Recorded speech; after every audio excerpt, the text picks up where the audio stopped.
The war has ended, or so the world believes. The guns are silent, the smoke has cleared, the soldiers have gone home, villages rebuilt, families begun anew, and everyone tells themselves, peace has returned. But here, on this soil, peace is only an illusion, because not everything left behind in war can be buried. War does not end with treaties. It does not end with lowered flags. It lingers. It clings to the soil, to the rivers, to the forests, where men once bled and died. It hides in ruined barracks, in broken bridges, in the ground that swallowed countless bodies. And sometimes, it is not only memory that lingers, but something restless, something alive. There are whispers among veterans, tales told only when night is deep, when their courage is thin. They speak of places they will never revisit, patrol routes cut short, forests, rivers, camps, silent in the daylight, but never empty at night. The locals know them too. They warn their children, do not linger at the old bridge. Do not wander near the ruined camp. They leave offerings in the forest. They whisper prayers at riversides, and they tell stories, grim stories, unforgettable stories, stories of the things that remain after war.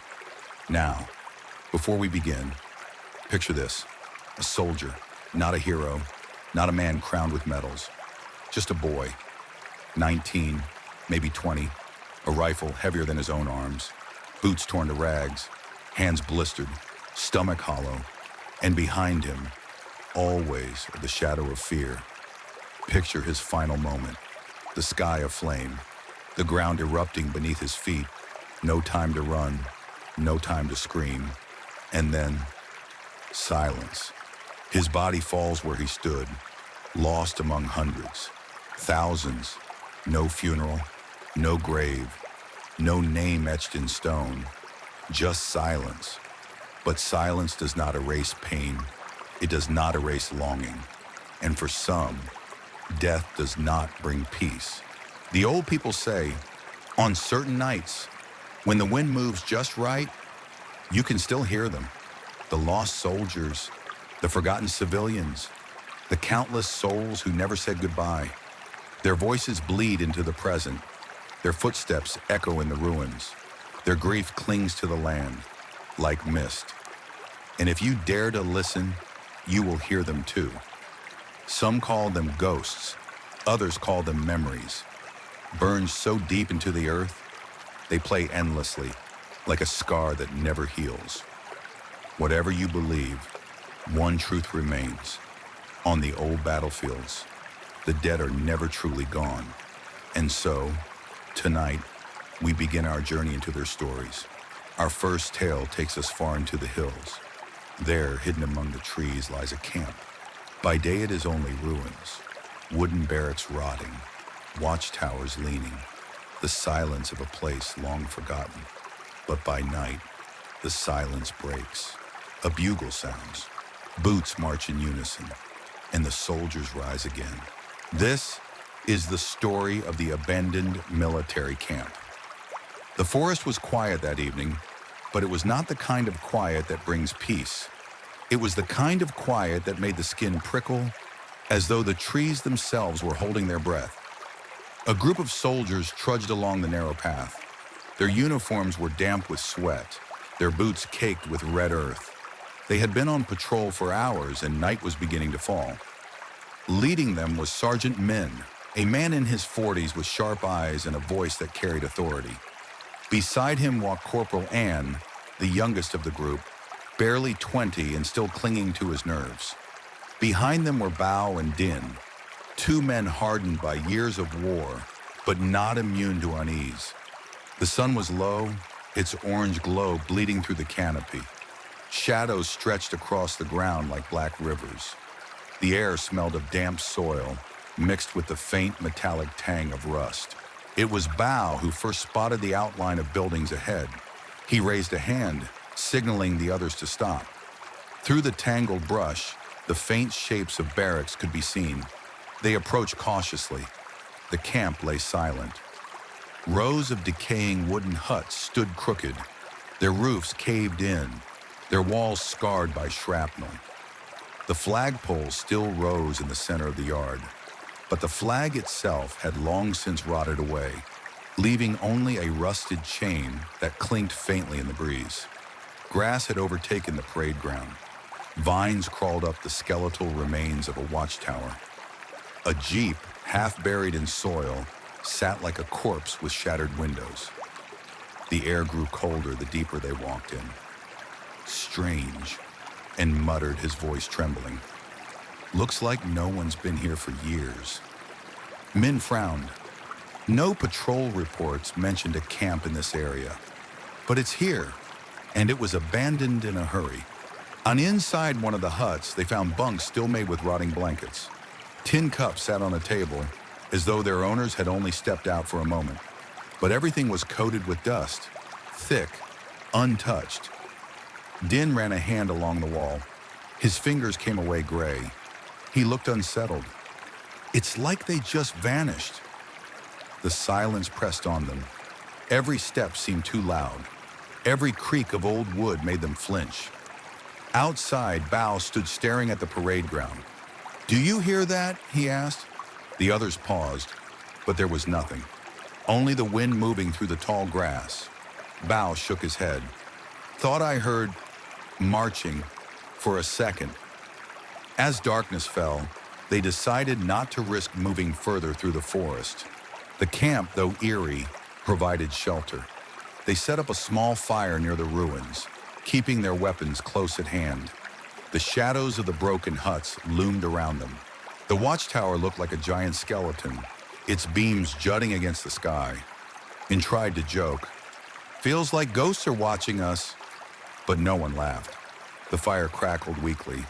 The night deepened, and something unseen stirred in the silence, waiting.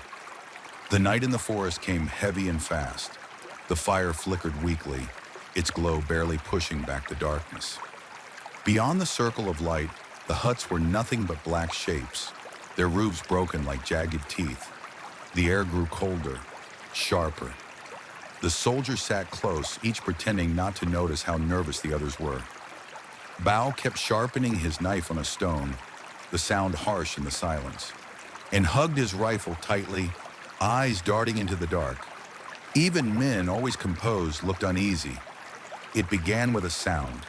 At first faint, so faint it could have been the wind, but it wasn't. It was too deliberate, a long, trembling note that stretched into the air.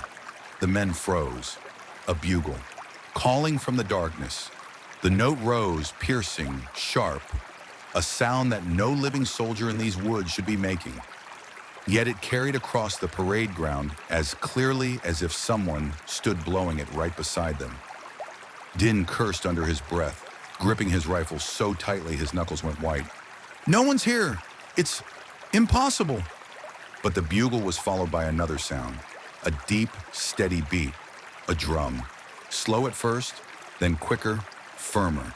Thump, thump, thump, like the pulse of the earth itself. And then the sound of boots, hundreds of them, marching in perfect unison. The ground seemed to tremble with their rhythm. An's voice cracked. "They're coming closer." Min rose to his feet, rifle ready, his eyes locked on the darkness beyond the huts. "Stay sharp, stay calm." But his command was drowned out by the rising roar of the march, the night filled with it. Bugle, drum, footsteps, a ghostly orchestra of war. The soldiers' fire sputtered as though choked by an unseen hand. Its glow seemed weaker now, its light unable to pierce the dark. And then the shadows came. Figures.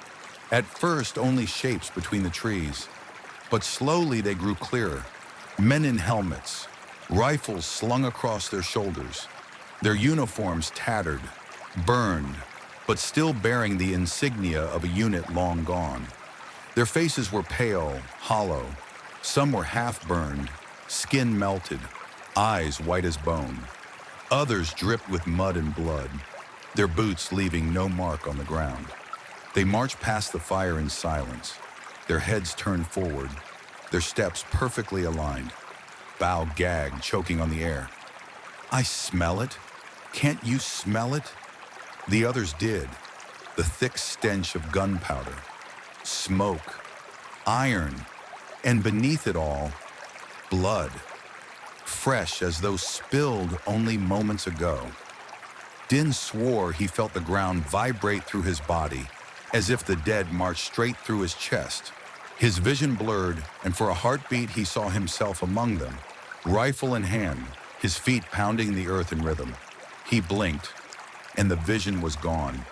The column of phantoms stretched on endlessly. Hundreds, perhaps thousands. Faces both familiar and strange, some half shattered by wounds. They passed through walls, through the broken huts, through the fire itself, and yet the flames did not move. The soldiers dared not breathe. Even Min's hands trembled on his rifle. The bugle cried out again, the drum thundered louder, and as one, the ghostly unit snapped into formation, rifles raised, their hollow eyes glinting with something beyond hatred. Then, a command, sharp, inhuman. "Forward!" The sound tore through the night, chilling every bone in the soldiers' bodies. The phantoms surged forward, not at the soldiers, but into the forest, as though chasing an enemy unseen. Their battle cries rang out, echoing through the trees, the sound of men charging into death. The noise grew distant, fading into the endless woods, until only silence remained.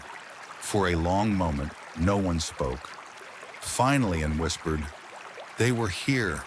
I swear, they were here." Bao shook his head violently. "No, no, no, no. We imagined it.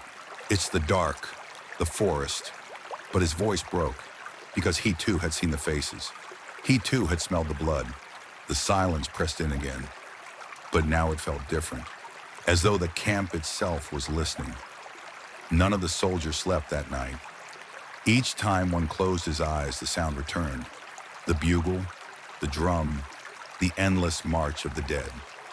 When dawn finally came, the light felt weak, washed out, as if the forest had stolen its warmth. The soldiers' faces were pale, their eyes ringed with shadows.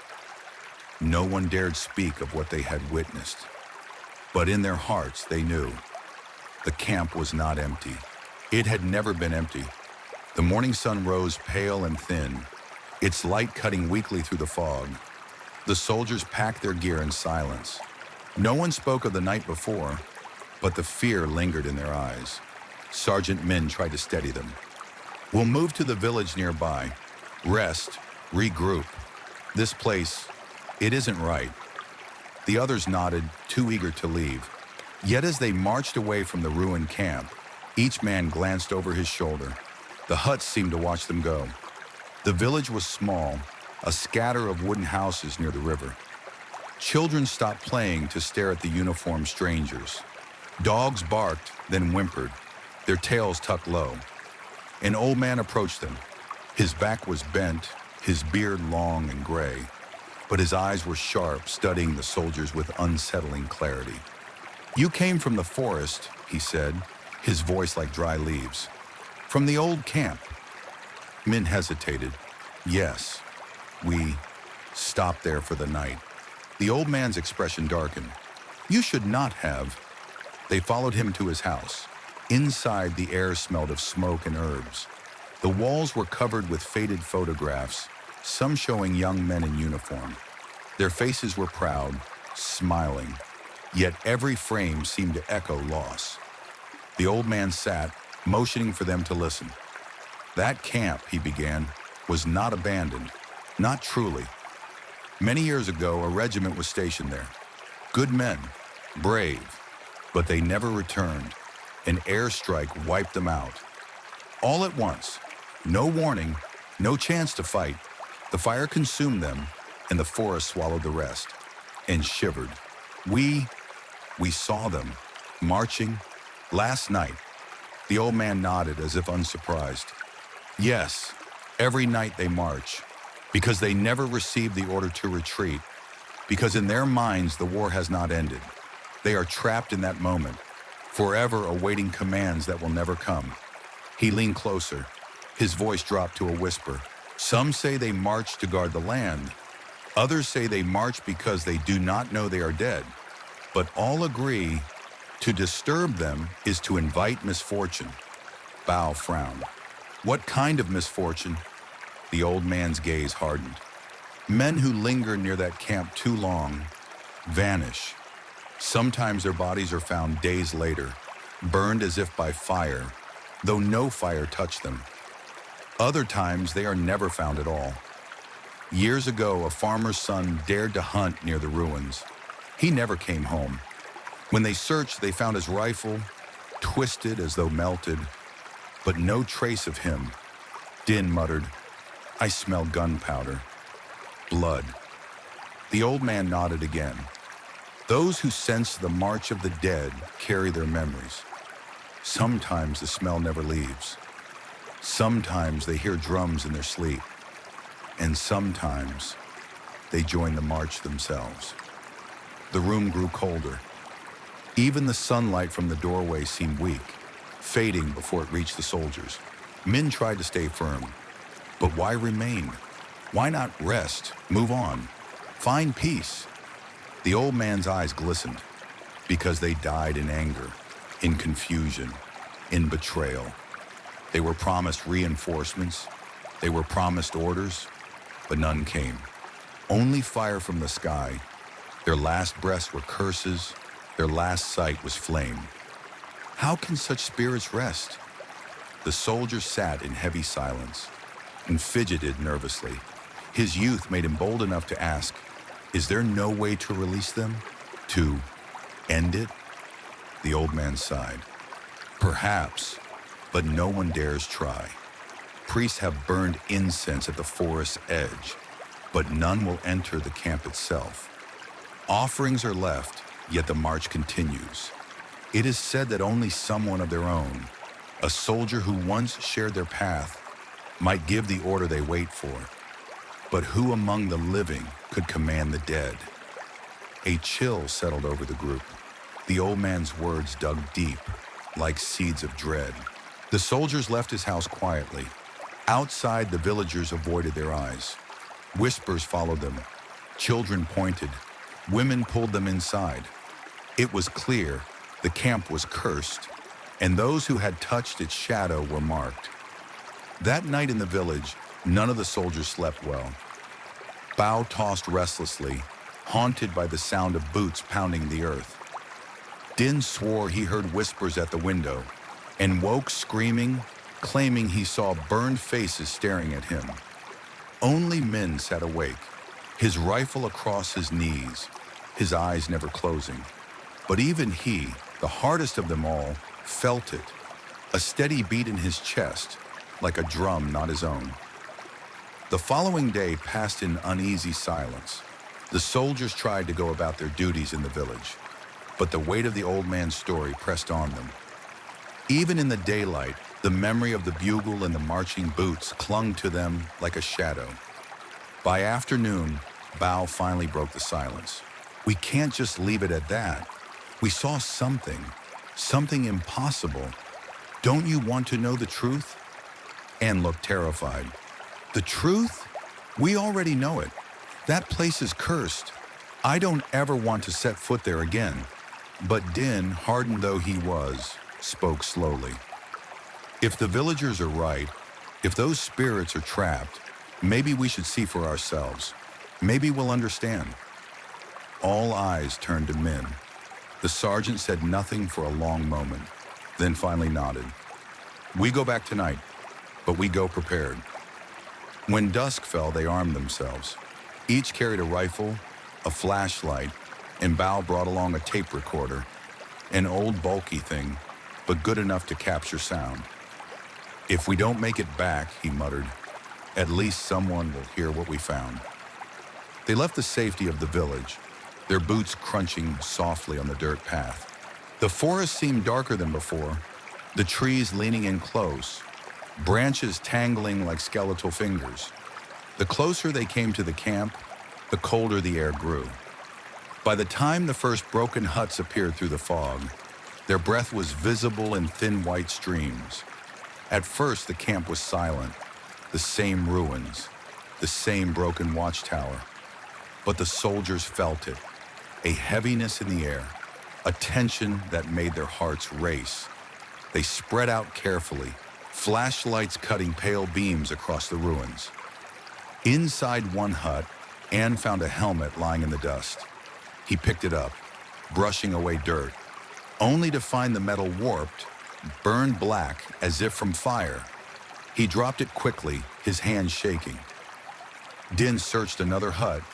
On the wall, he found something carved deep into the wood. Letters, scratched desperately, as though by someone's fingernails. He leaned closer, heart thudding. No orders, no orders. The words repeated over and over. Outside, Bao fiddled with the tape recorder. He pressed play, letting the reel spin. The tape hissed softly, recording the quiet of the night, the sound of their breathing, the creak of the ruins, and then something else, a faint thump, then another, slow, steady. Bao's face drained of color. It's picking it up, the drum. The others gathered around, but even without the recorder, they began to hear it. Thump, thump, thump. A heartbeat that was not their own. The fog thickened, rolling across the parade ground. Figures flickered at its edges, just out of sight. Whispers drifted through the air, broken phrases and voices that cracked with pain. Hold the line. Where are the reinforcements? Don't let them break through. And clutched his rifle to his chest. They're talking to us. Do you hear them? No, Min said firmly. They're not talking to us. They're talking to each other. Suddenly, Din staggered, his eyes wide, his face pale. I see it, he gasped. I see everything. The others turned, and for a moment, they saw what he saw. The ruined camp was gone. In its place stood a living, breathing base. Barracks whole, men running, shouting orders, the flag snapping proudly in the wind, the air alive with the rhythm of drills. Then, a roar from above, the scream of planes. Explosions ripped through the camp. Flames engulfed the huts. Men screamed, their bodies torn apart by shrapnel. The ground shook with violence, and then silence. Only smoke and ash remained. Din collapsed, gasping. The vision faded, leaving only ruins again, and grabbed him by the shoulders. What did you see? Tell us. But Din only shook his head, tears streaking his face. They died here, all of them, and they're still here. The ground rumbled. The fog thickened until the soldiers could barely see one another. And from within it came the march. Bugle, drum, boots, louder than ever before. The soldiers raised their rifles. Flashlights swung wildly. Figures emerged. Not shadows this time, but men. Dozens of them, their faces burned, their uniforms shredded. Yet their eyes locked on the intruders. Bao whispered, "They see us." The phantoms advanced. Not in perfect formation now, but in chaos, like men reliving their last moments of battle. Some staggered, missing limbs. Others crawled, dragging themselves through the dirt. Yet all of them moved closer. One reached out a charred hand toward An. He screamed, stumbling back, but the hand passed through him like smoke. Still, he felt its coldness, a chill that bit into his bones. Min shouted, "Fall back! Move!" They stumbled through the ruins, the ghosts pressing closer, their battle cries rising in a deafening chorus. The tape recorder hissed and crackled wildly, capturing voices no living ear should hear. The soldiers ran, hearts pounding, but the march followed them, never fading, never slowing. Only when they burst from the tree line, out into the open path back to the village, did the sounds begin to fade. The fog receded, the voices silenced. The night grew still again. They collapsed on the path, gasping for breath. Their faces were pale, their eyes wide with terror. Bao held up the tape recorder. The reel still spun. He rewound it, pressed play. At first, static. Then, voices. Dozens of them. Crying, shouting, pleading. "Hold the line! Help us! Give us the order!" The soldiers stared at the machine in horror. There was no denying it now. What they had seen was real, and it would not let them go. The first rays of dawn pierced through the dense mist, turning the ruins of the camp into a landscape of shadows and pale light. The fire had long since died, leaving behind only ashes and the faint smell of smoke. Sergeant Min rose slowly from where he had sat, his back stiff, his face lined with exhaustion. None of the men had slept that night. Even in silence, the echoes had not stopped. The faint rumble of drums, the shuffle of phantom boots, the whispers of voices that no longer lived. In sat apart, knees drawn to his chest, staring at the watchtower with vacant eyes. His lips moved as though repeating something only he could hear. "Still marching," he muttered. "Still marching." Bao tried to rouse him, shaking him gently by the shoulder. But it only turned his head, his pupils unfocused. The boy was there in body, but his mind seemed to have followed the spectral soldiers into their endless parade. Din packed his gear with trembling hands. Every clink of metal, every snap of a buckle made him flinch. When Min asked if he was ready, he only nodded quickly, his eyes darting to the tree line, as though afraid of what might emerge. The forest seemed unchanged. Birds called faintly. The wind rustled the leaves, and yet the atmosphere was heavy, like a lid pressing down on them. They knew better now. The camp had not been abandoned. Not truly. As they prepared to leave, Min glanced back one final time. The parade ground stretched out before him, still scarred with lines of forgotten footsteps. For the briefest moment, he thought he saw them. Rows of soldiers in faded uniforms, helmets shining dully in the light, eyes hollow, faces gaunt. They were standing at attention, silent, watching, and then the mist swallowed them whole. The march out of the forest was long and silent. The men did not speak. Each carried the weight of what they had seen, each struggling to push away the thought that the echoes might follow them beyond the trees. By midday, they reached the river.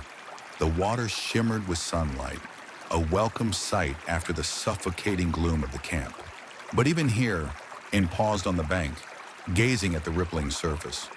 His lips moved again, whispering words too soft to hear. When Bao leaned closer, he finally caught them. Left, right, left, right. That night, back at their base, Min wrote his report. But the official document contained only half the truth. Abandoned camp discovered, he wrote, no strategic value. Recommend avoidance. What he did not write, what he could not write, was that the camp was still occupied, not by the living, but by the dead. Min closed his notebook and stared at the ceiling. The faint rhythm of boots echoed in his ears, steady, relentless. He clenched his jaw, forcing the sound away, but it lingered. He knew then that the soldiers of Unit 37 had not only claimed their ground, they had left their mark on those who had trespassed. And so the abandoned military camp faded once more into silence, waiting patiently in the forest. It would stand there for years, its huts collapsing, its parade ground overgrown, its watchtower leaning further into ruin. But when night fell, the air would fill again with drums, with commands barked in voices that belonged to no living man, with the endless march of soldiers who had died but never left. The camp had become eternal, a monument of both sacrifice and curse, and those who entered would carry its ghost with them, long after they escaped the trees. And this, dear listener, was only the first tale whispered from the battlefields of old. One haunted camp in a forgotten forest, one glimpse into the restless spirits left behind by war. But not all hauntings are hidden deep in the jungle.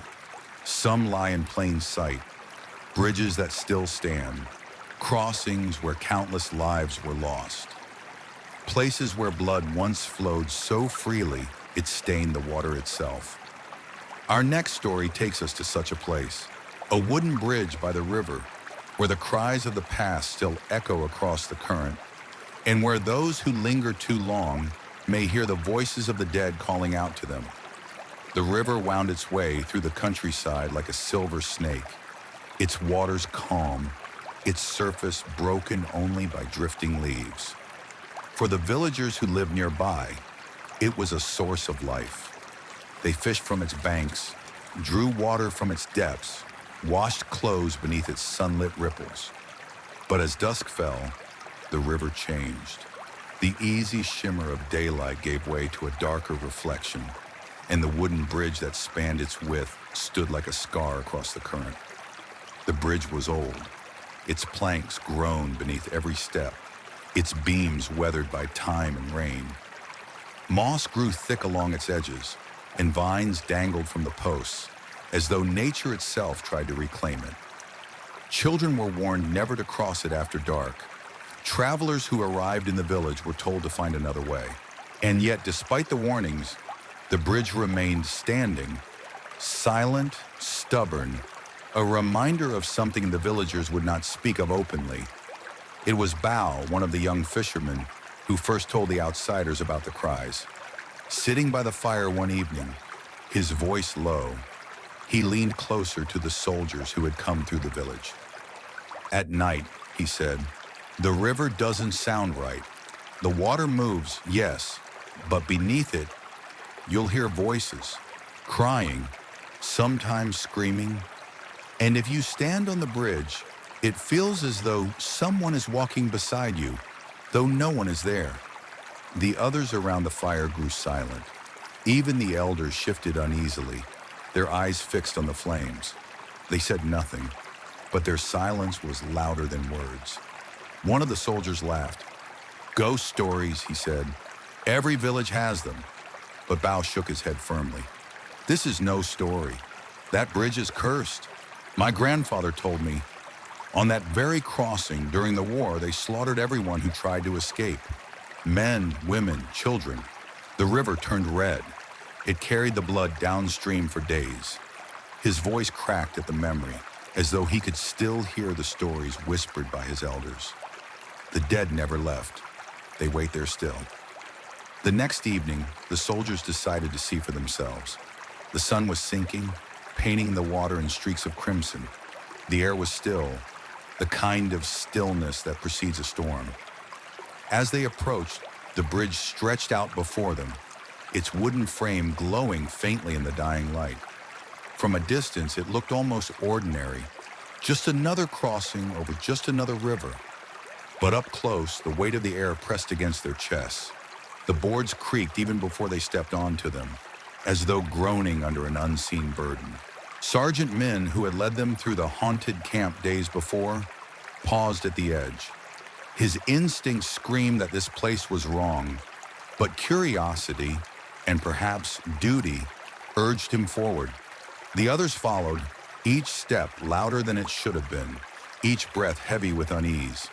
Beneath their boots, the river whispered, and though the water moved gently, the sound carried something else within it, something like weeping.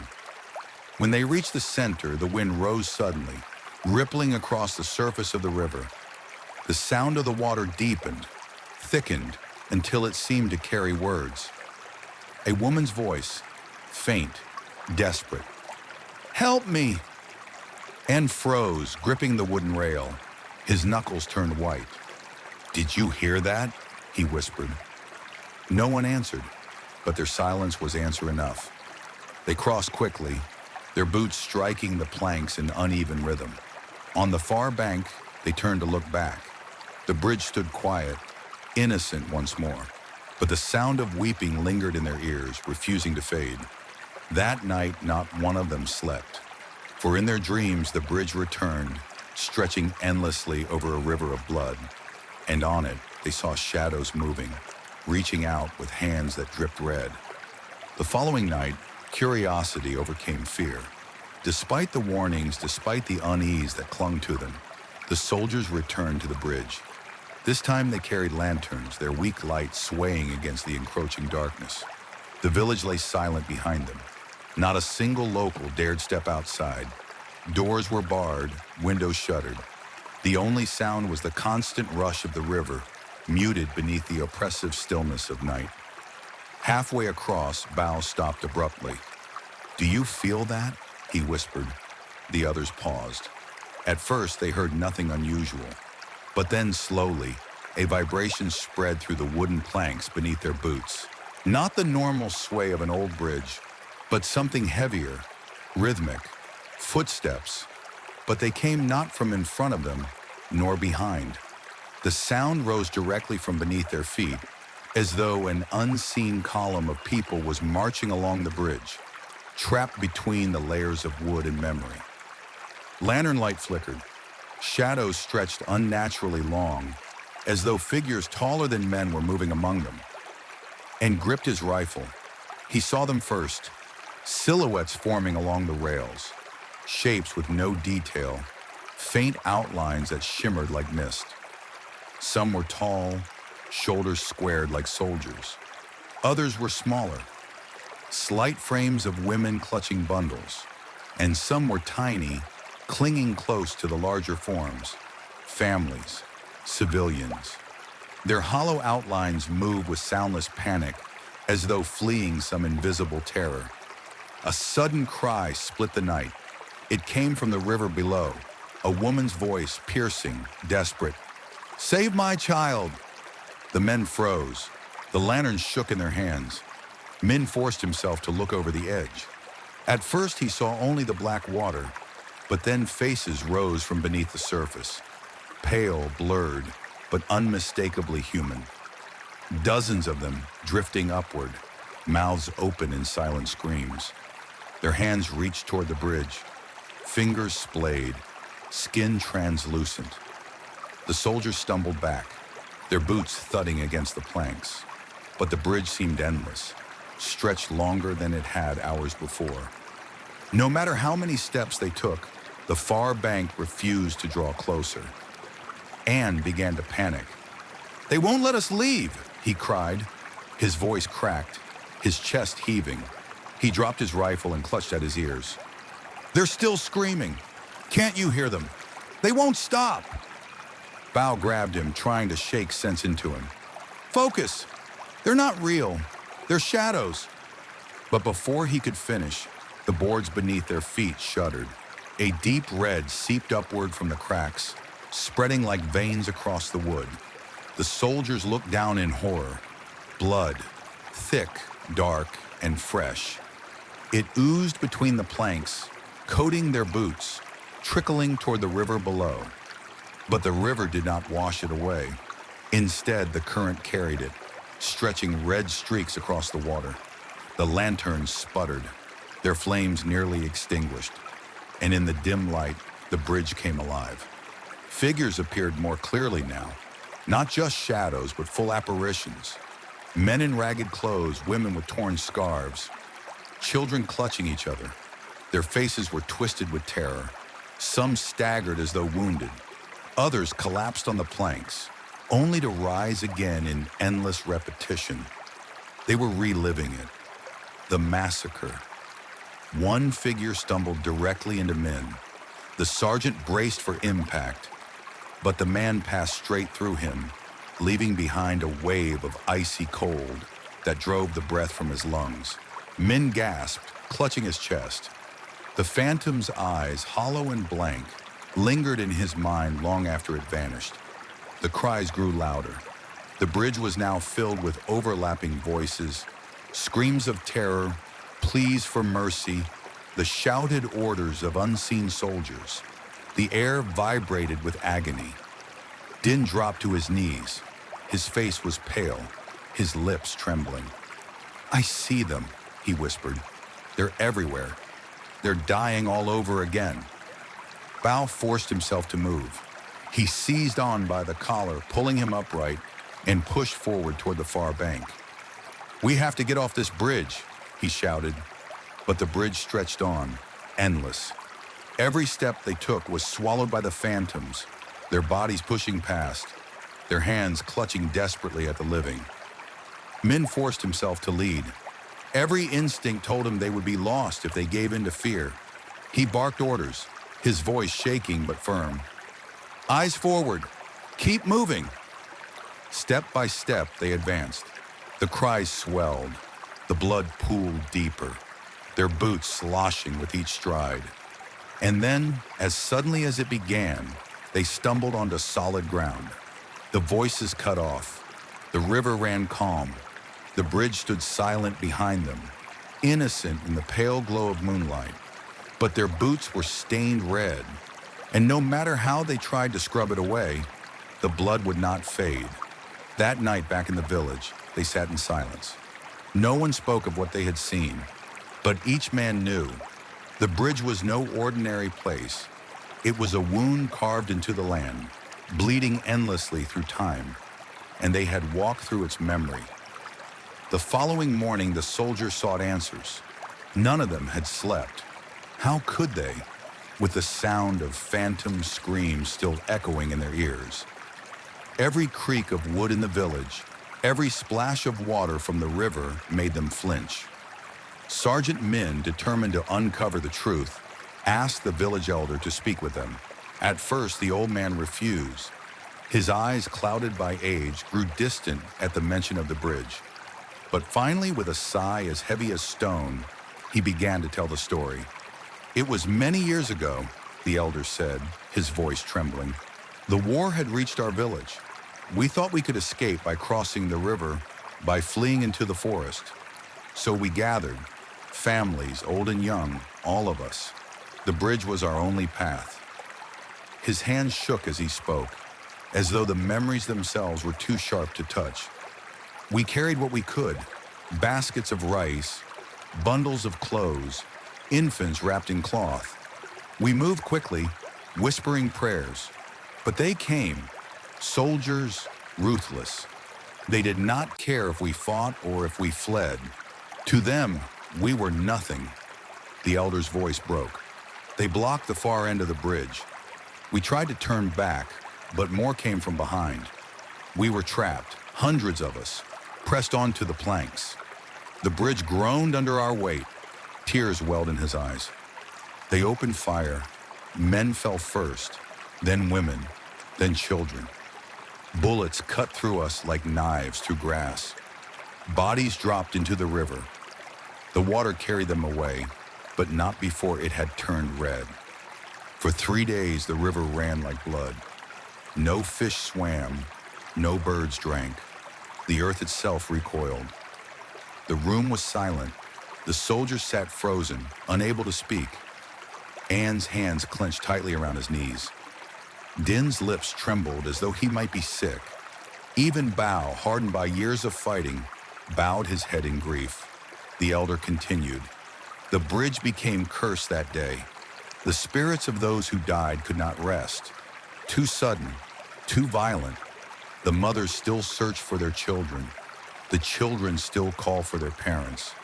Every night they return. Every night they cross again, trapped in that moment forever. He looked at them with hollow eyes. You saw them, didn't you? That is why your faces are pale, why your voices shake. They touched you, and once they touch you, you will never forget them. Min swallowed hard.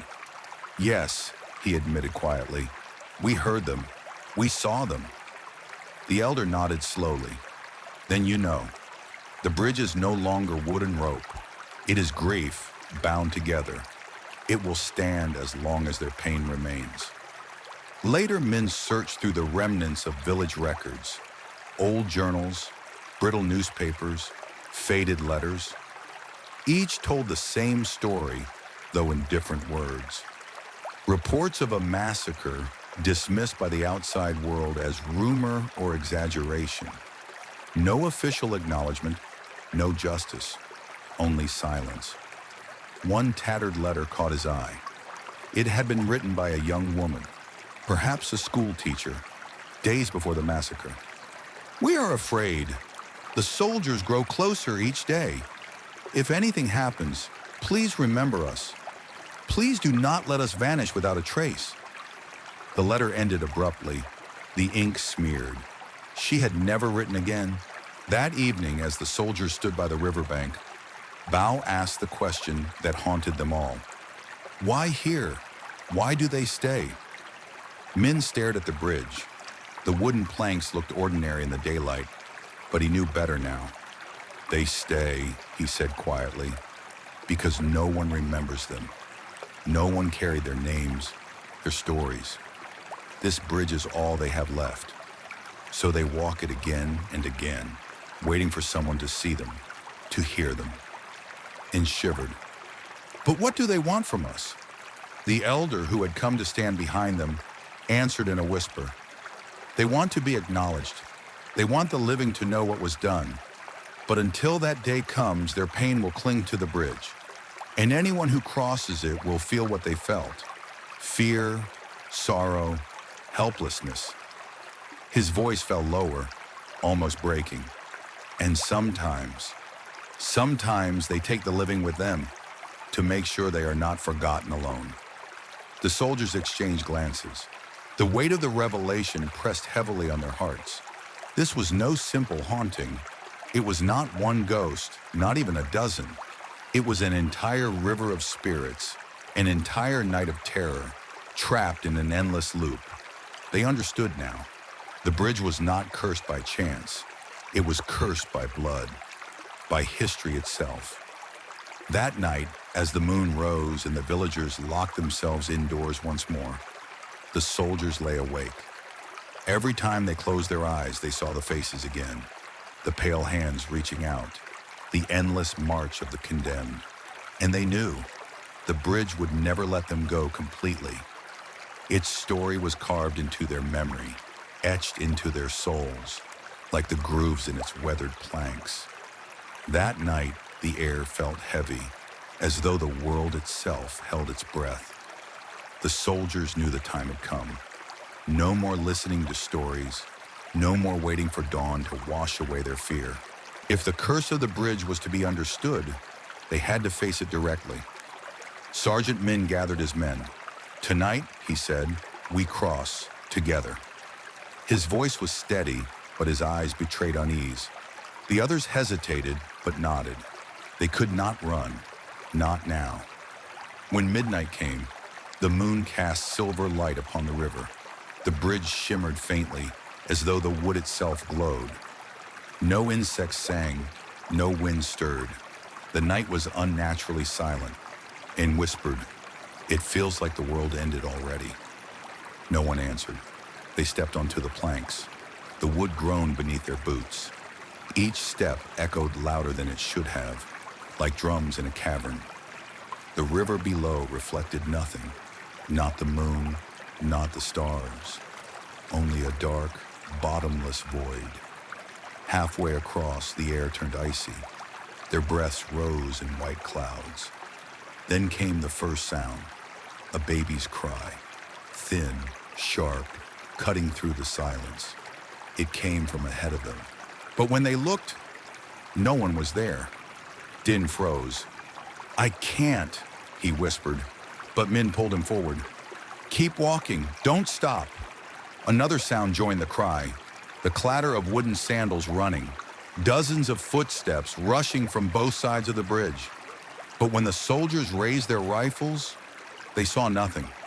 The footsteps grew louder, faster, until they were surrounded by the invisible stampede of terrified villagers.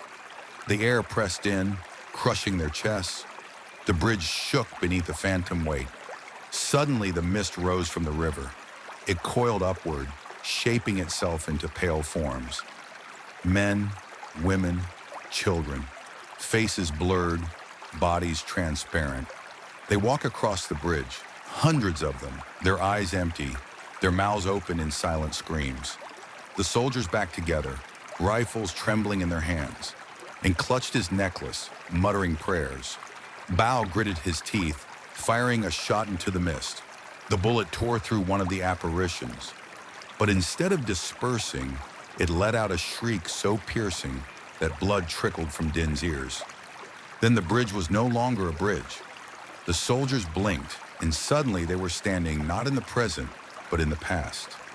Gunfire erupted all around. The stench of blood filled their nostrils. Bodies fell at their feet. Children screamed. Women clutched their families, only to be torn apart by bullets. The soldiers stood frozen in horror, watching the massacre replay itself, as though the bridge had dragged them into the moment it was cursed.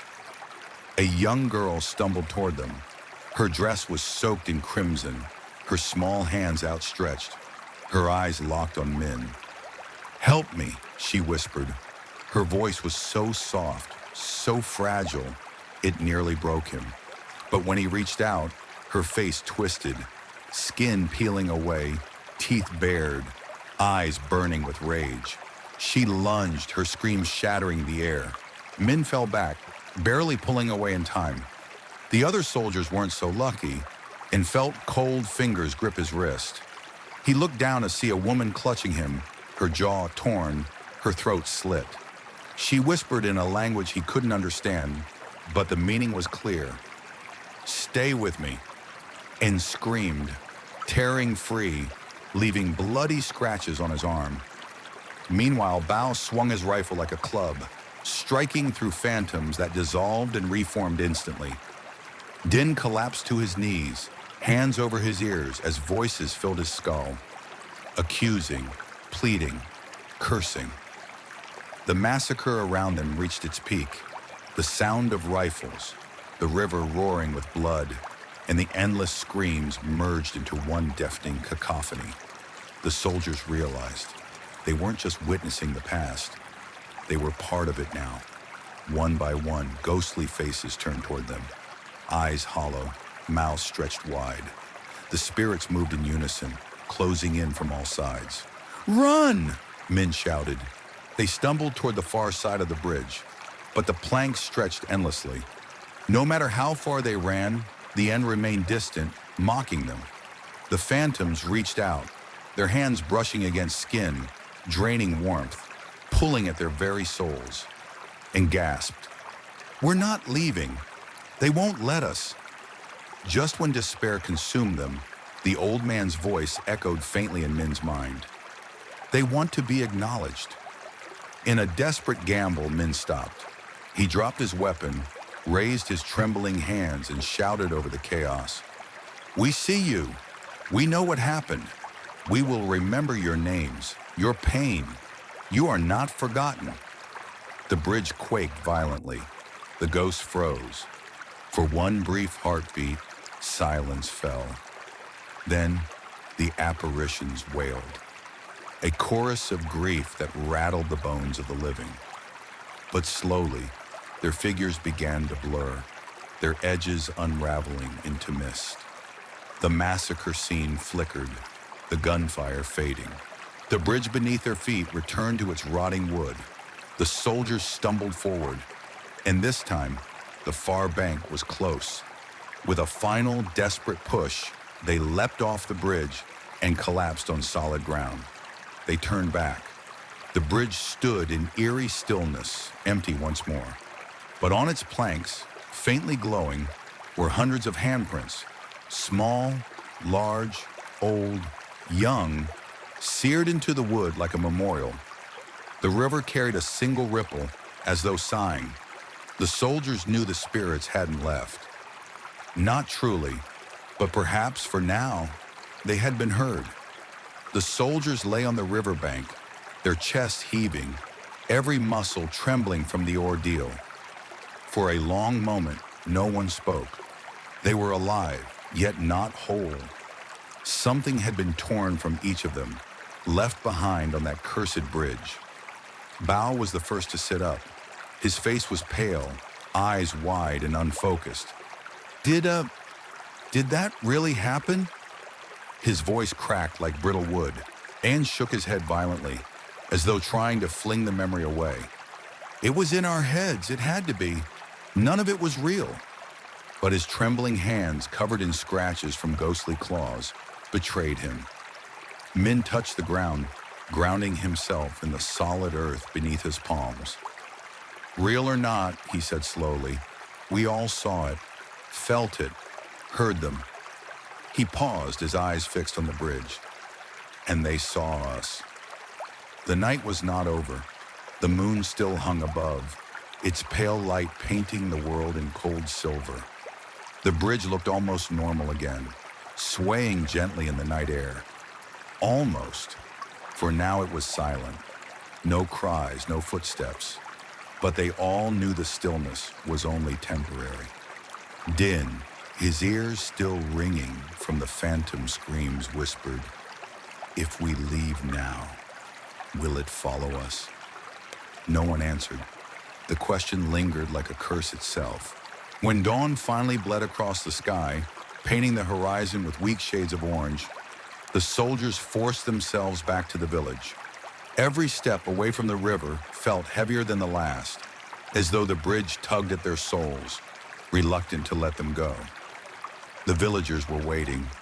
Old eyes watched from doorways, children clutched their mothers' skirts, and men stood with grim expressions.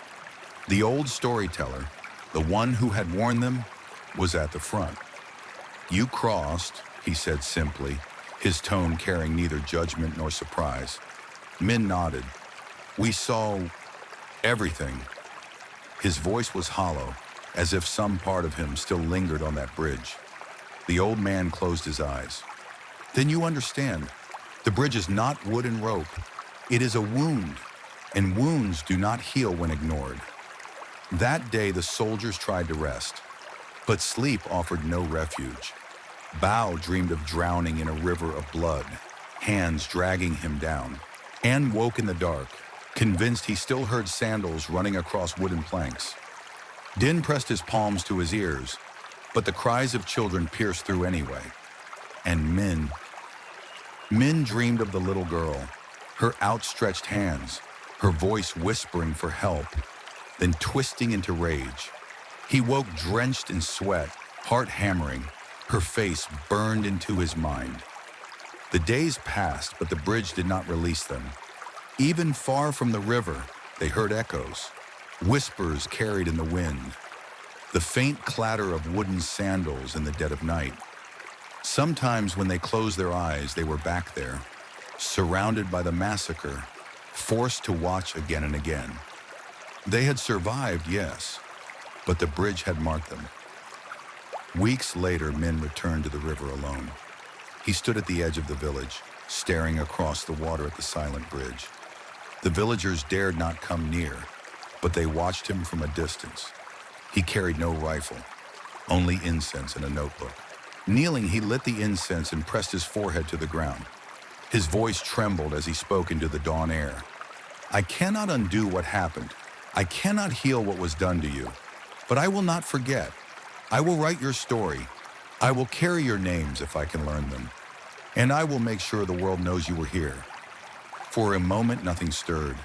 Then a breeze rippled across the river, carrying the faint scent of smoke and iron. The incense burned steadily, its smoke drifting onto the bridge. When Min raised his eyes, he swore he saw them. Faint silhouettes on the planks, watching silently, not screaming, not accusing, just watching. And then they faded. From that day on, Min kept his promise. He wrote down the story of the massacre, of the bridge, of the screams that still echoed at night. His notebook grew heavy with words, with grief, with memory. But no matter how much he wrote, the nightmares never left. He would carry them to his grave. The villagers, too, kept their distance from the bridge. But they began to leave offerings at the riverbank. Bowls of rice, incense, flowers, small gestures of remembrance. And though the bridge still cried at night, though the river still shimmered red in the minds of those who dared approach, there was a sense, small, fragile, that the spirits had been heard, if only a little. As the narrator, I will tell you this. The blood bridge still stands. The wood rots, the rope frays, but it does not fall. Some say the spirits hold it up, for without the bridge, their cries would have nowhere to go. And if you listen closely on a misty night by the river, you might still hear them. Footsteps rushing, screams piercing the dark, the chorus of the forgotten. Perhaps it is a warning, perhaps it is a plea, but one thing is certain, the blood of the past never truly washes away. And so the soldiers carried the weight of that night for the rest of their lives. Some went mad, some turned bitter, and some never spoke of it again. But Min knew silence was not enough. He wrote, he remembered, and in his words, the bridge lives on. Yet the river is not the only place where war carved its scars. Deep in the wilderness, far from villages and rivers, there is another wound, a hidden grave, an entire mass of bones buried beneath the soil. Those who disturbed it say their lives unraveled into sickness, disaster, and disappearance. It is said that not even the living may set foot there without consequence. This is the story of the mass grave. The war had ended, but the land still bore its scars. Jungle crept back over the hills, swallowing craters, rusting helmets, and silent bunkers. Villages, too, tried to rebuild. Men returned to their homes, children were born, and the earth was tilled once again. But not every place could be reclaimed so easily. Some fields resisted. The soil lay stubborn and infertile, no matter how much water or sweat the villagers poured into it. And sometimes, when the plows cut too deep, bones surfaced. One such place lay on the edge of a quiet hamlet, where the trees thinned into open ground. The land there was oddly sunken, as though the earth itself sagged under a terrible weight. For years, the villagers avoided it, calling it the Hollow Field. But in the years after the war, when hunger pressed hard and new farmland was desperately needed, the village council decided the field must be cleared. Men with machetes and hoes set out at dawn, determined to tame the Hollow Field. At first, everything seemed ordinary. The men hacked down the brush, cut away vines, and burned dry grass. Smoke curled into the sky. Children watched from the path, cheering when a tree finally toppled. It felt like progress. Then the first shovel struck something hard. The man frowned, knelt, and scraped the soil with his hands. Beneath the dirt lay not stone, but pale fragments, curved, fragile, a rib. He called the others. They gathered, whispering uneasily as more bones surfaced, skulls with empty sockets, fingers curled as though clawing at the earth even in death. By midday, the men uncovered enough to see that it wasn't just a few scattered remains. It was a pit, a grave large enough to hold dozens, maybe hundreds. The skeletons lay tangled together, pressed tightly as if thrown in without care. Some bore the marks of violence, cracked skulls, shattered jaws, ribs broken by force. The workers fell silent. The children were ushered away. Even the wind seemed to die. An elder, his voice shaking, said, "Cover it again. Leave it. This ground is cursed." But the younger men, desperate for farmland, argued. The war left bodies everywhere. If we gave up every field with bones, we'd starve. We bury them deeper, build a shrine, and move on. The dead cannot hurt us. Their voices carried bravado, but their eyes darted nervously to the yawning grave. That night, the villagers gathered in the communal house. Oil lamps flickered, throwing long shadows on the bamboo walls. The council debated late into the evening. Some insisted the Hollow Field was too tainted. Others argued they had no choice. Crops must be planted. At last, the decision was made. The grave would be consecrated. Offerings would be made. Then the land would be used. The next morning, incense burned over the pit. Chickens were sacrificed, their blood dripping onto the soil. Rice wine was poured, and prayers were muttered. The bones were covered again with earth, tamped down and leveled flat. The villagers turned away, believing the dead had been appeased. But as the sun dipped and the shadows lengthened, the ground seemed to shift. A low creek rose from beneath the soil, like wood straining under pressure. Except there was no wood, only earth. The hollow field had been disturbed, and the dead were listening. The first days after the consecration passed without incident. The villagers tilled the soil, planted seeds, and watched the green shoots rise. Some began to scoff at the elders' warnings. "See," they said, "the dead are at peace. The field is ours now." But unease lingered. The air around the hollow field felt heavier, as if the ground exhaled a damp, sour breath. Animals refused to graze near it. Birds flew in wide arcs overhead. And then the accidents began. The first was small. A boy vanished. He had been sent with a bucket to fetch water near the edge of the field. His mother heard him humming as he walked. Minutes later, the humming stopped. When she went to look, the bucket lay on the ground, still rocking. The boy was gone.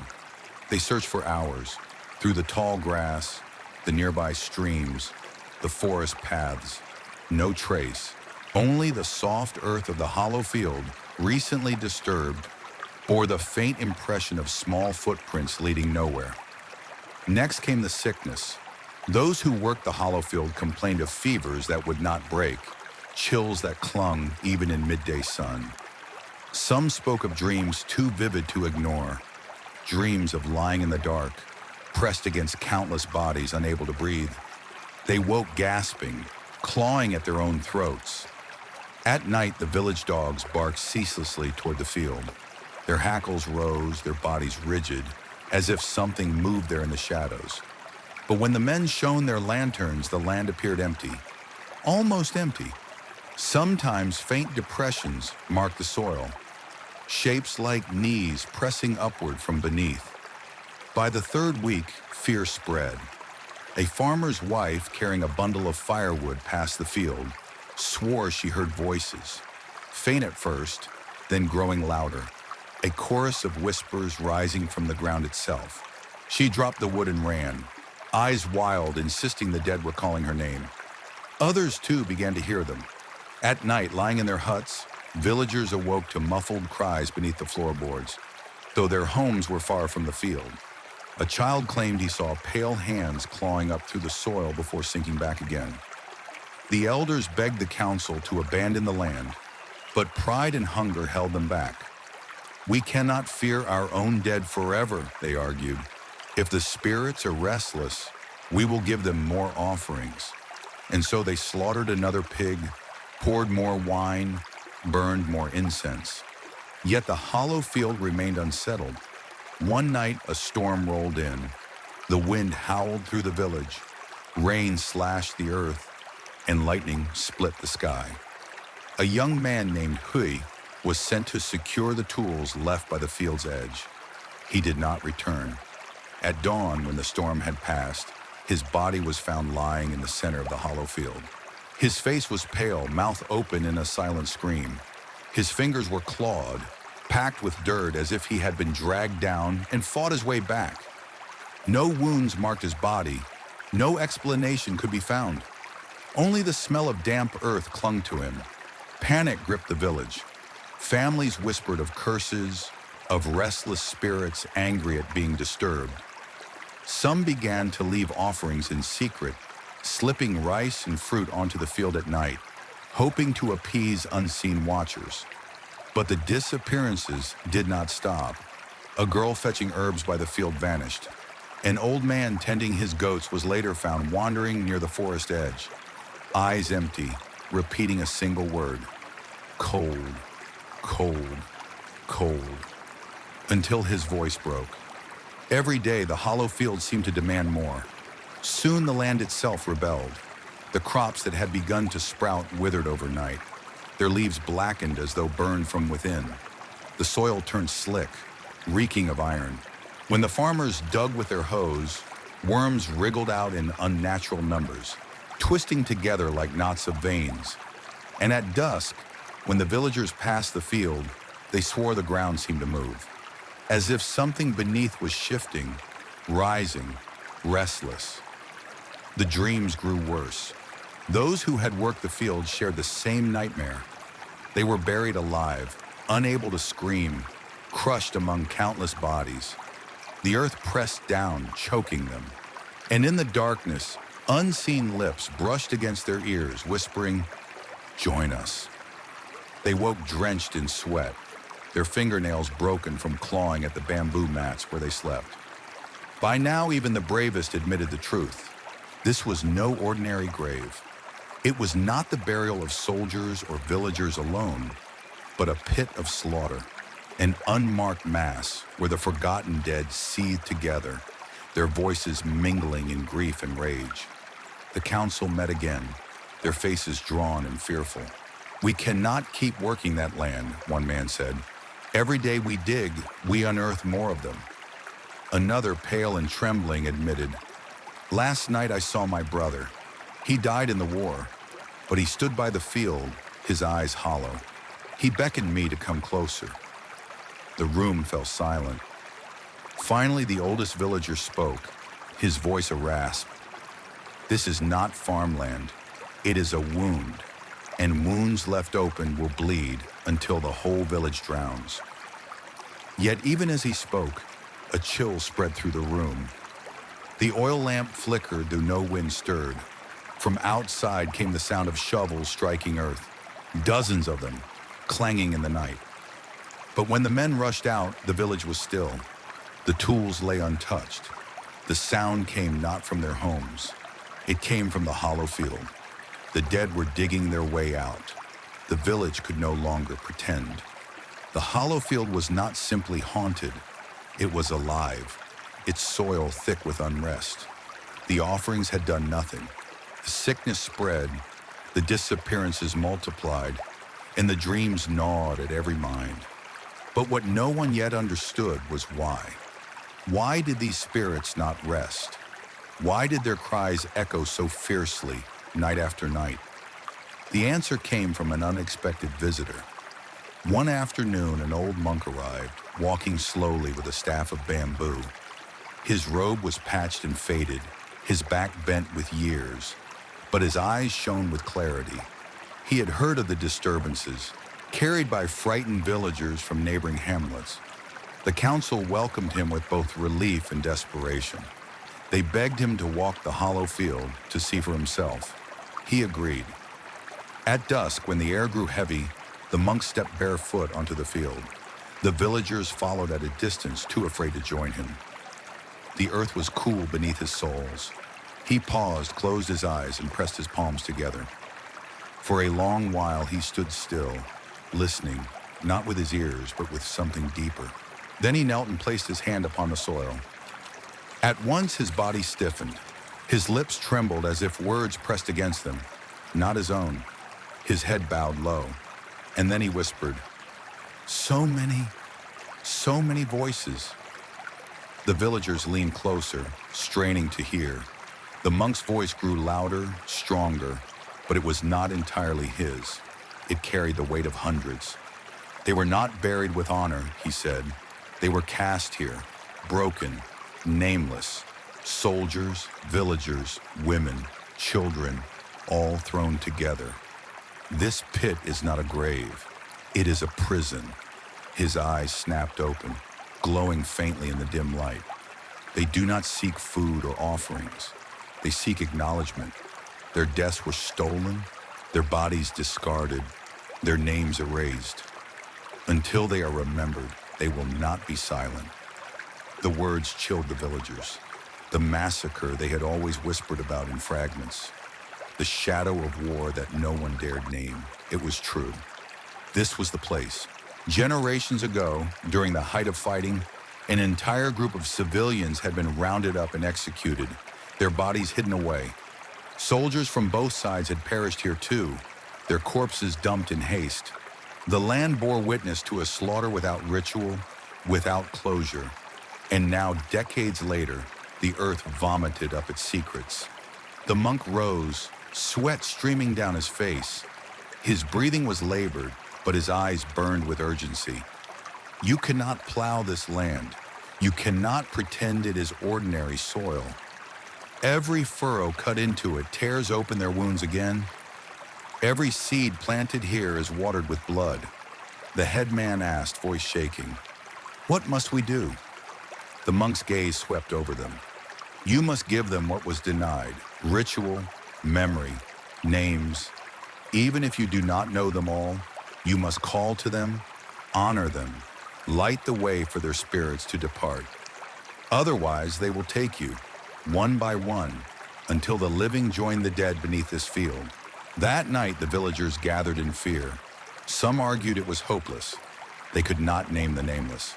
Others, shaken by the monk's warning, insisted they must try. As the debate raged, a sudden wail tore through the village. It came not from one throat, but from many. The sound of men shouting, women screaming, children crying, all at once.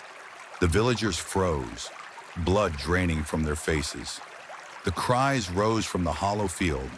Lanterns in hand, they ran to the edge of the field. What they saw turned their stomachs to ice. The soil was moving, heaving as though it breathed. Fingers, pale, skeletal, pushed through the dirt, clutching, writhing, clawing at the air. One by one, skulls surfaced, mouths open in eternal screams. The villagers fell back, shrieking. The monk raised his staff high. Do not turn away. They rise because you ignored them. If you hide again, you will all be swallowed. The villagers huddled, paralyzed by terror, as the monk stepped forward alone. He planted his staff into the soil. Hear me, he cried, his voice thunderous. We see you. We know you were wronged. You are not forgotten. The wailing grew louder, nearly deafening. The villagers clutched their ears. Some collapsed to the ground, sobbing. But the monk did not falter. He chanted prayers, his voice raw, his body shaking with exhaustion. His words carried the weight of centuries. Slowly, the clawing hands withdrew. The soil settled. The cries softened into a low, mournful hum. The hollow field fell still. When the silence returned, the monk staggered. Two men rushed forward to catch him. His face was pale, but his eyes glimmered faintly. They have spoken, he whispered. Their grief is endless, but they are willing to listen if you are willing to answer. Build a shrine. Mark this place. Remember them, even if you do not know their names. Only then can the wound begin to close. He closed his eyes and added, almost too soft to hear, if you fail, this field will not only take you, it will spread. It will swallow the whole valley. The villagers carried him back, shaken to their core. That night, no one slept. Mothers held their children tight. Men sat with weapons near the door, though no blade could fend off what they had seen. They all knew the truth now. The hollow field was not cursed by chance. It was cursed because of silence, and silence, like the grave, was endless. For a brief moment, after the monk's warning, the hollow field lay quiet. The villagers believed, or perhaps only hoped, that the worst had passed. They whispered promises to build a shrine, to hold ceremonies. Yet promises are easy. Fear fades quickly when daylight comes. And so, as days turned to weeks, hesitation grew. Some men grumbled that a shrine would waste precious wood and stone. Others feared drawing attention from authorities if they marked the field too clearly. The headman, caught between fear and pride, delayed. The monk, exhausted by his earlier ordeal, urged them not to wait, but his voice grew weaker each day, as though the spirits themselves drained his strength. And while the living argued, the dead grew restless again. It began with the children. They woke screaming from dreams of being buried alive, their little hands clawing at their blankets as though trapped beneath soil. Their parents tried to soothe them, but the children's fingernails were filled with dirt. Real dirt, black and wet, as if dug from the hollow field itself. Then came the animals. The oxen refused to graze anywhere near the field. Dogs barked at night, snarling at empty air, their fur standing on end. Chickens laid bloodied eggs. But worst of all were the nights when the villagers heard marching. Not footsteps of the living, but the synchronized tread of many boots, heavy and relentless, circling the village. closer and closer, until they seemed to stop just outside each door. One night, the headman himself woke to find his house trembling, the walls echoing with distant drums. His lamp flickered, casting shadows that twisted into faces, hollow-eyed, screaming. He stumbled outside, desperate to prove it was imagination. The moon hung high, cold and merciless. The hollow field shimmered like a mirage. And then before his eyes, he saw them. Figures rising, hundreds of them, half-formed, bodies torn, faces missing, bones gleaming through ragged flesh. Men in tattered uniforms, women clutching bundles that might have been children, old men staggering with broken spines. They rose in silence. Then as one, their mouths opened. The scream that followed shattered the night. The village erupted in chaos. Doors slammed. Lamps were doused. But hiding did not help. The spirits poured into the streets like a tide. They did not walk. They drifted, carried by rage.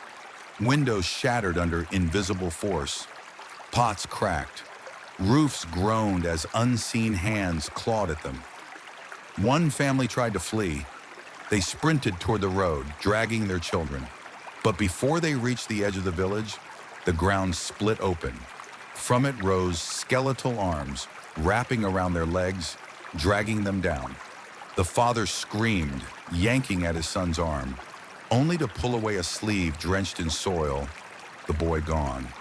The others fled back, their cries drowned by the thunder of ghostly drums. The monk, too weak to walk, demanded to be carried to the hollow field. "Now," he rasped, "or none of you will live till dawn." 4 men lifted him on a makeshift stretcher. As they neared the field, the air grew thick, almost solid, each breath like swallowing smoke. The cries of the spirits surged, deafening, filled with hatred and despair. The men faltered, but the monk forced them forward, gripping his staff with trembling hands. At the center of the hollow field, they set him down. His lips moved quickly, chanting, but his voice was nearly drowned out by the dead. Then something new appeared. From the soil itself rose a single towering figure, taller than any man, a grotesque amalgam of bodies, skulls fused into a torso, arms of bone and rotting flesh, mouth screaming from its chest and legs. It was not one ghost, but all of them together. The earth groaned as it stepped forward, its shadow swallowing the monk whole. The villagers watched from the edges, paralyzed with terror. The monk raised his staff high, though it shook violently. His voice broke, but he shouted words of defiance, prayers of release.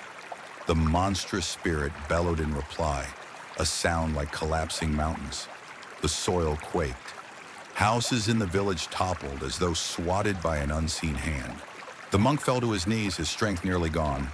Yet he cried out, "You are not forgotten. You will not remain nameless. We will remember you." The villagers heard his words, and in that instant, something changed. For the first time, instead of hiding, the villagers stepped forward. One by one, they raised their voices. "I remember," cried an old woman. "I remember the day the soldiers came. My brother was taken here. I remember. My grandmother told me of her sister," another shouted. "She vanished during the war.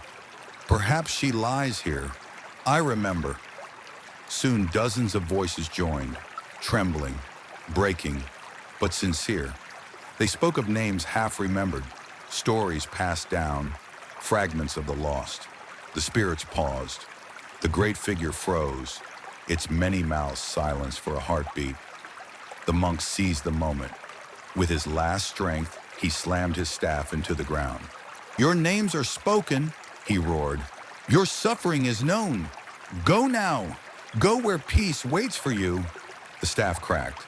Light, dim, flickering, yet blinding against the darkness, burst from the soil. The monstrous spirit convulsed, its many faces twisting in anguish. Then slowly it broke apart, splintering into hundreds of smaller forms, each rising like smoke, drifting upward.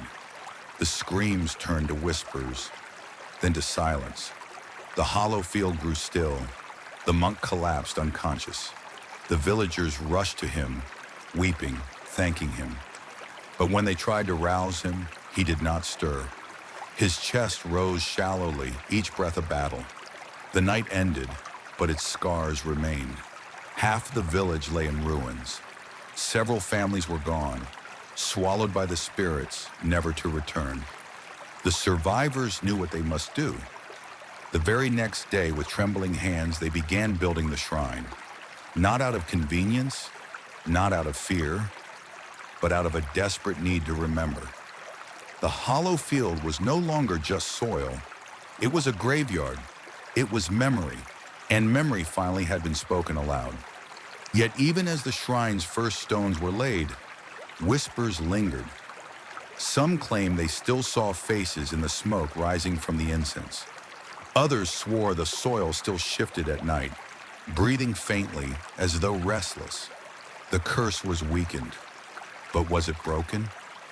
Only time would tell. Dawn broke over the hollow field. For the first time in weeks, no cries rose with the morning mist. The air was heavy, but no longer suffocating. The soil was still, as though the earth itself had gone quiet after screaming for decades.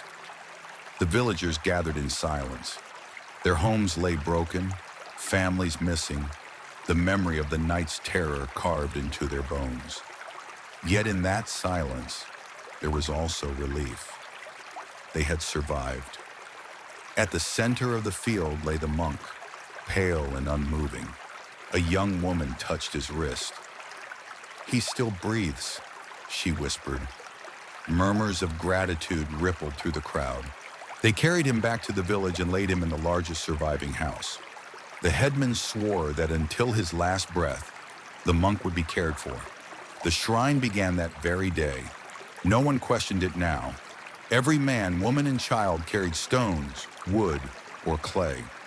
They worked without rest, driven not by fear but by duty. The women wove white cloth for banners. The old men carved names into wooden tablets, names of ancestors, names remembered from stories, even names guessed at, to stand in place of those lost forever.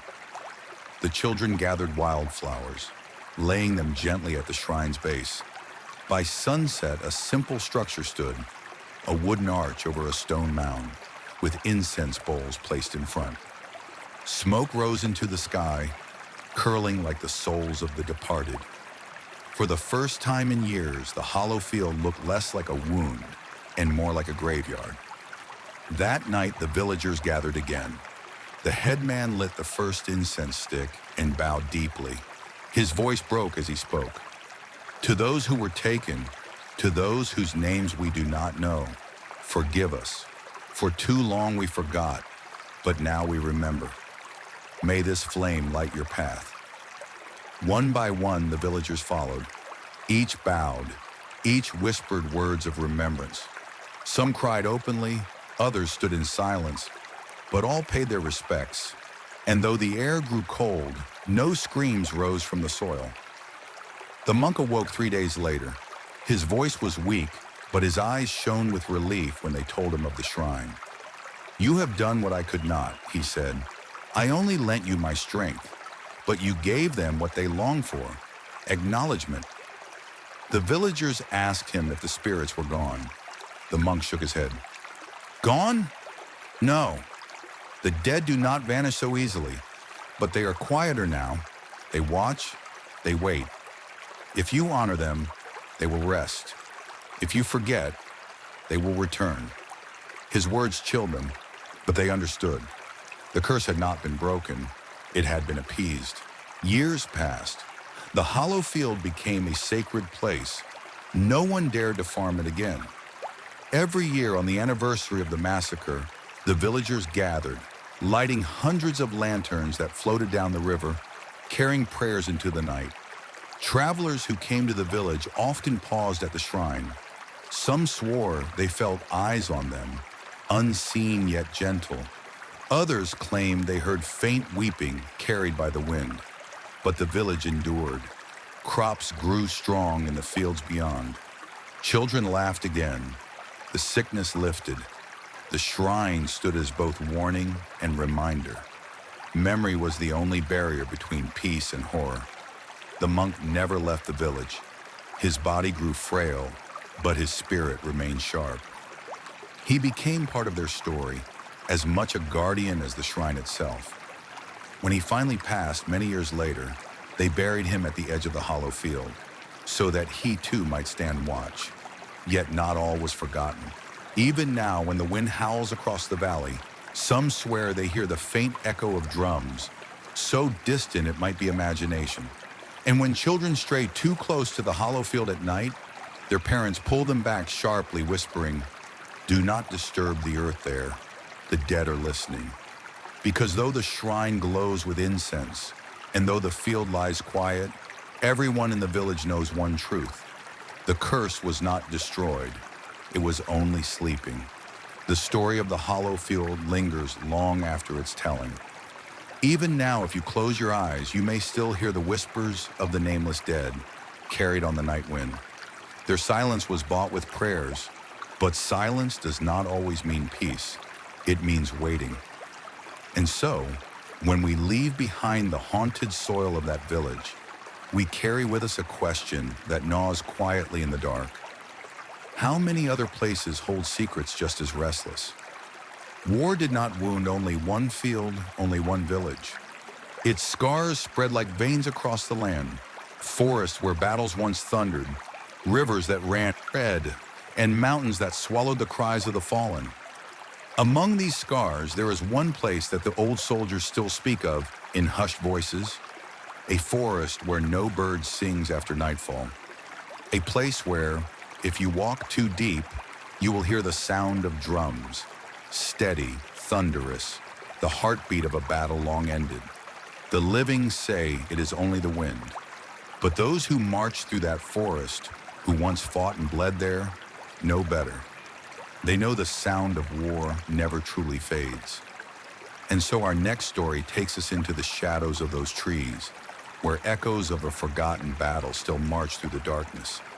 There are forests in Vietnam that seem eternal, green seas of bamboo and hardwood, their roots tangled in centuries of soil, their canopies blotting out the sun. To walk among them is to step into another world where time slows and silence is alive. But not every forest is peaceful. Some are marked by shadows that no daylight can wash away. This forest, stretching between forgotten hills, was one such place. The villagers called it Rung Ma Tran, the Phantom Forest. To most, it was a warning, a name whispered to keep children from wandering too far. But to those who had lived through the war, the name carried weight. They remembered. During the height of conflict, battles raged here. Thousands of boots trampled its soil. Thousands of voices cried within its depths. Some returned alive. Many did not. Their blood fed the roots. Their echoes seeped into the bark. It was many years later, long after the guns had quieted, when the stories began. Woodcutters swore that if they stayed too long past dusk, they would hear it. The beat of drums, faint at first, then rising, steady and insistent, like the call to march. Hunters spoke of hearing voices, men shouting commands in languages they could not always understand, sometimes in Vietnamese, sometimes in the clipped tones of foreign tongues. Yet when they searched, they found nothing but trees and mist. Travelers who dared to cut through the forest at night told of footsteps marching alongside them, unseen, keeping perfect rhythm until they fled in terror. And so the villagers avoided the phantom forest after dark. Even in daylight, few dared venture deep. The story we tell begins with a group of old veterans. They were men in their 60s and 70s now, but once they had fought in that very forest. Time had bent their backs, but it had not dimmed their memories. Every year on the anniversary of a brutal battle they had survived, they gathered in the village near the edge of the forest. They drank rice wine, told stories, and honored their fallen comrades. But as the years passed, fewer of them remained. The circle grew smaller. The silence between toasts grew heavier. One evening, after the last of the wine was poured, one of them, an old man named Quang, spoke words that chilled the table. "I hear them at night," he said. "The drums, the shouts. It's as if the battle never ended." The others fell silent. They had heard the rumors. Some had heard the sounds themselves. Then Quang leaned forward, his eyes hollow but resolute.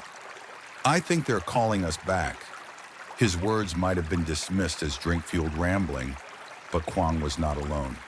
Another veteran, Bao, admitted he too had heard the drums. At first faint, carried by the wind. But one night, they had grown so loud he thought soldiers were marching through his yard. He had grabbed his machete, only to find nothing waiting, nothing he could see. Others nodded uneasily. None wanted to admit it outright, but all of them knew. The forest was restless. The idea grew among them, whispered like a secret. Perhaps they should return together into the phantom forest. Not out of bravery, but out of duty. If their brother's spirit still wandered there, if the echoes of battle still raged, perhaps it was their responsibility to face it. The decision was not made lightly. Their families protested, wives wept, children begged. But the veterans were stubborn. They had survived once before, and they would not turn away now. So one humid afternoon, with the cicadas screaming in the trees, the small group of aging soldiers gathered at the forest's edge. They carried little, just lanterns, machetes, and offerings of incense and rice wine. Before they entered, Quang paused, his hand resting on the bark of an ancient tree. His voice was steady, though his eyes betrayed unease. "We're not here to fight," he whispered, as if speaking to the forest itself. "We're here to remember, to listen, to see who still marches in the dark." And with that, they stepped beneath the canopy. The forest swallowed them instantly. The air grew cooler, damp with the scent of moss and earth. Sunlight filtered weakly through the leaves, painting the ground in fractured shadows. Their boots crunched on soil that had long ago drunk too much blood. At first, all was silent but for insects. The veterans spoke quietly, reminiscing, their words masking unease. Bao pointed to a clearing where he remembered a firefight had raged decades earlier. Another man gestured toward a slope where he had once carried a wounded friend. Each tree, each stone was a reminder. The forest was not just haunted by spirits, it was haunted by memory. But as the light began to fade, so too did their comfort. It started with a breeze, soft at first, rustling the leaves, but it carried with it a sound, faint, rhythmic, thump, thump, thump. The veterans froze. Their eyes met, old soldiers recognizing a sound they could never forget. It was the beat of a war drum. The forest grew still, as if holding its breath. The cicadas fell silent. Even the birds ceased their calls. And then from deeper within the trees came voices. At first they were scattered, indistinct, but soon they rose in unison. Shouts, commands, the roar of men charging into battle. The veterans gripped their lanterns tighter. None spoke. They knew what they heard. The forest was alive with war once more. The forest seemed to breathe with the sound. Thump, thump, thump. The slow, steady rhythm of drums rolled through the trees, vibrating in the soil beneath the veterans' feet. Quang lifted his lantern high, his knuckles white around the handle. The flame quivered, but did not die. "Do you hear it?" he whispered, though the question was pointless. They all did. Bao swallowed hard. "It's the same cadence, the same beat we march to. Left, right, left." His voice cracked, the weight of memory pulling him back decades. Another veteran, Hai, muttered a prayer under his breath. His eyes darted from shadow to shadow.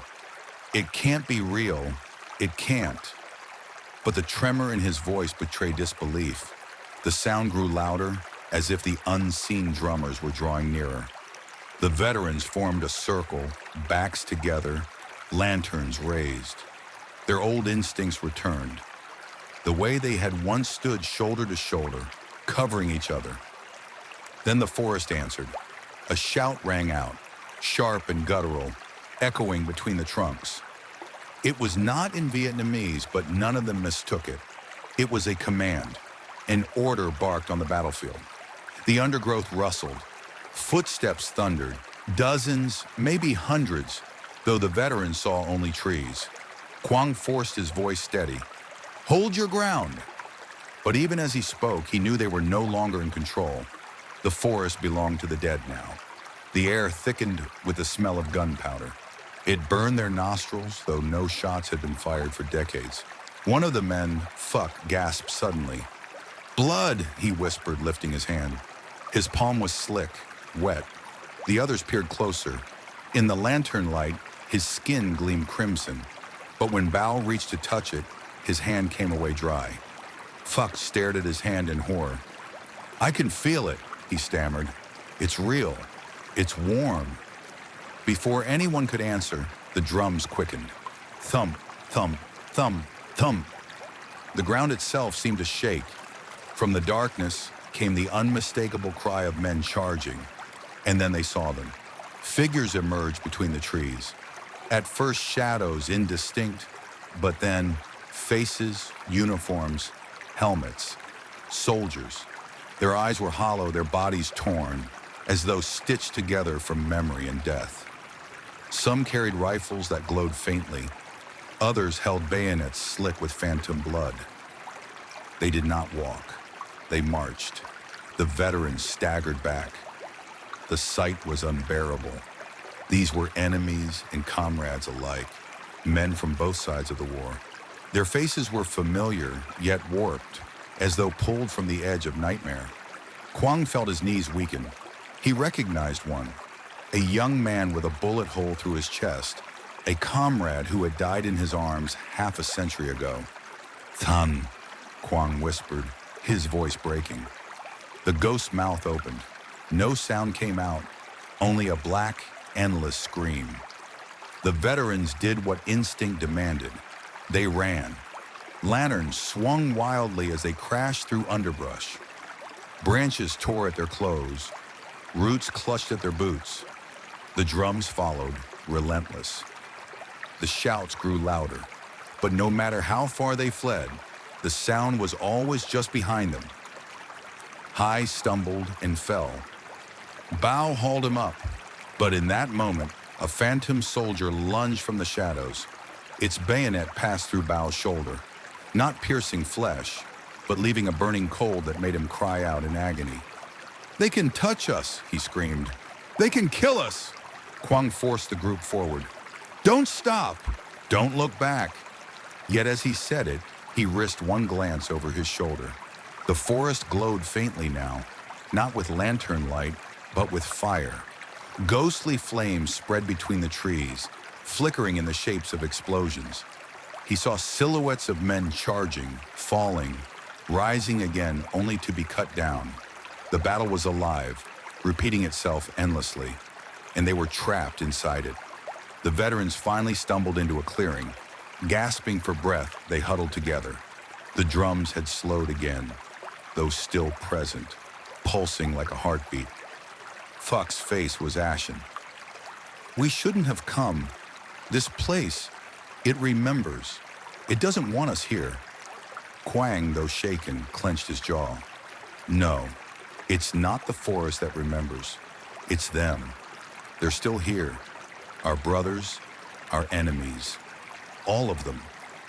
Bao spat into the soil. "And they want us to join them." Silence fell, broken only by the distant beat. Then from the far edge of the clearing, a figure stepped forward. Unlike the others, it was not half-formed.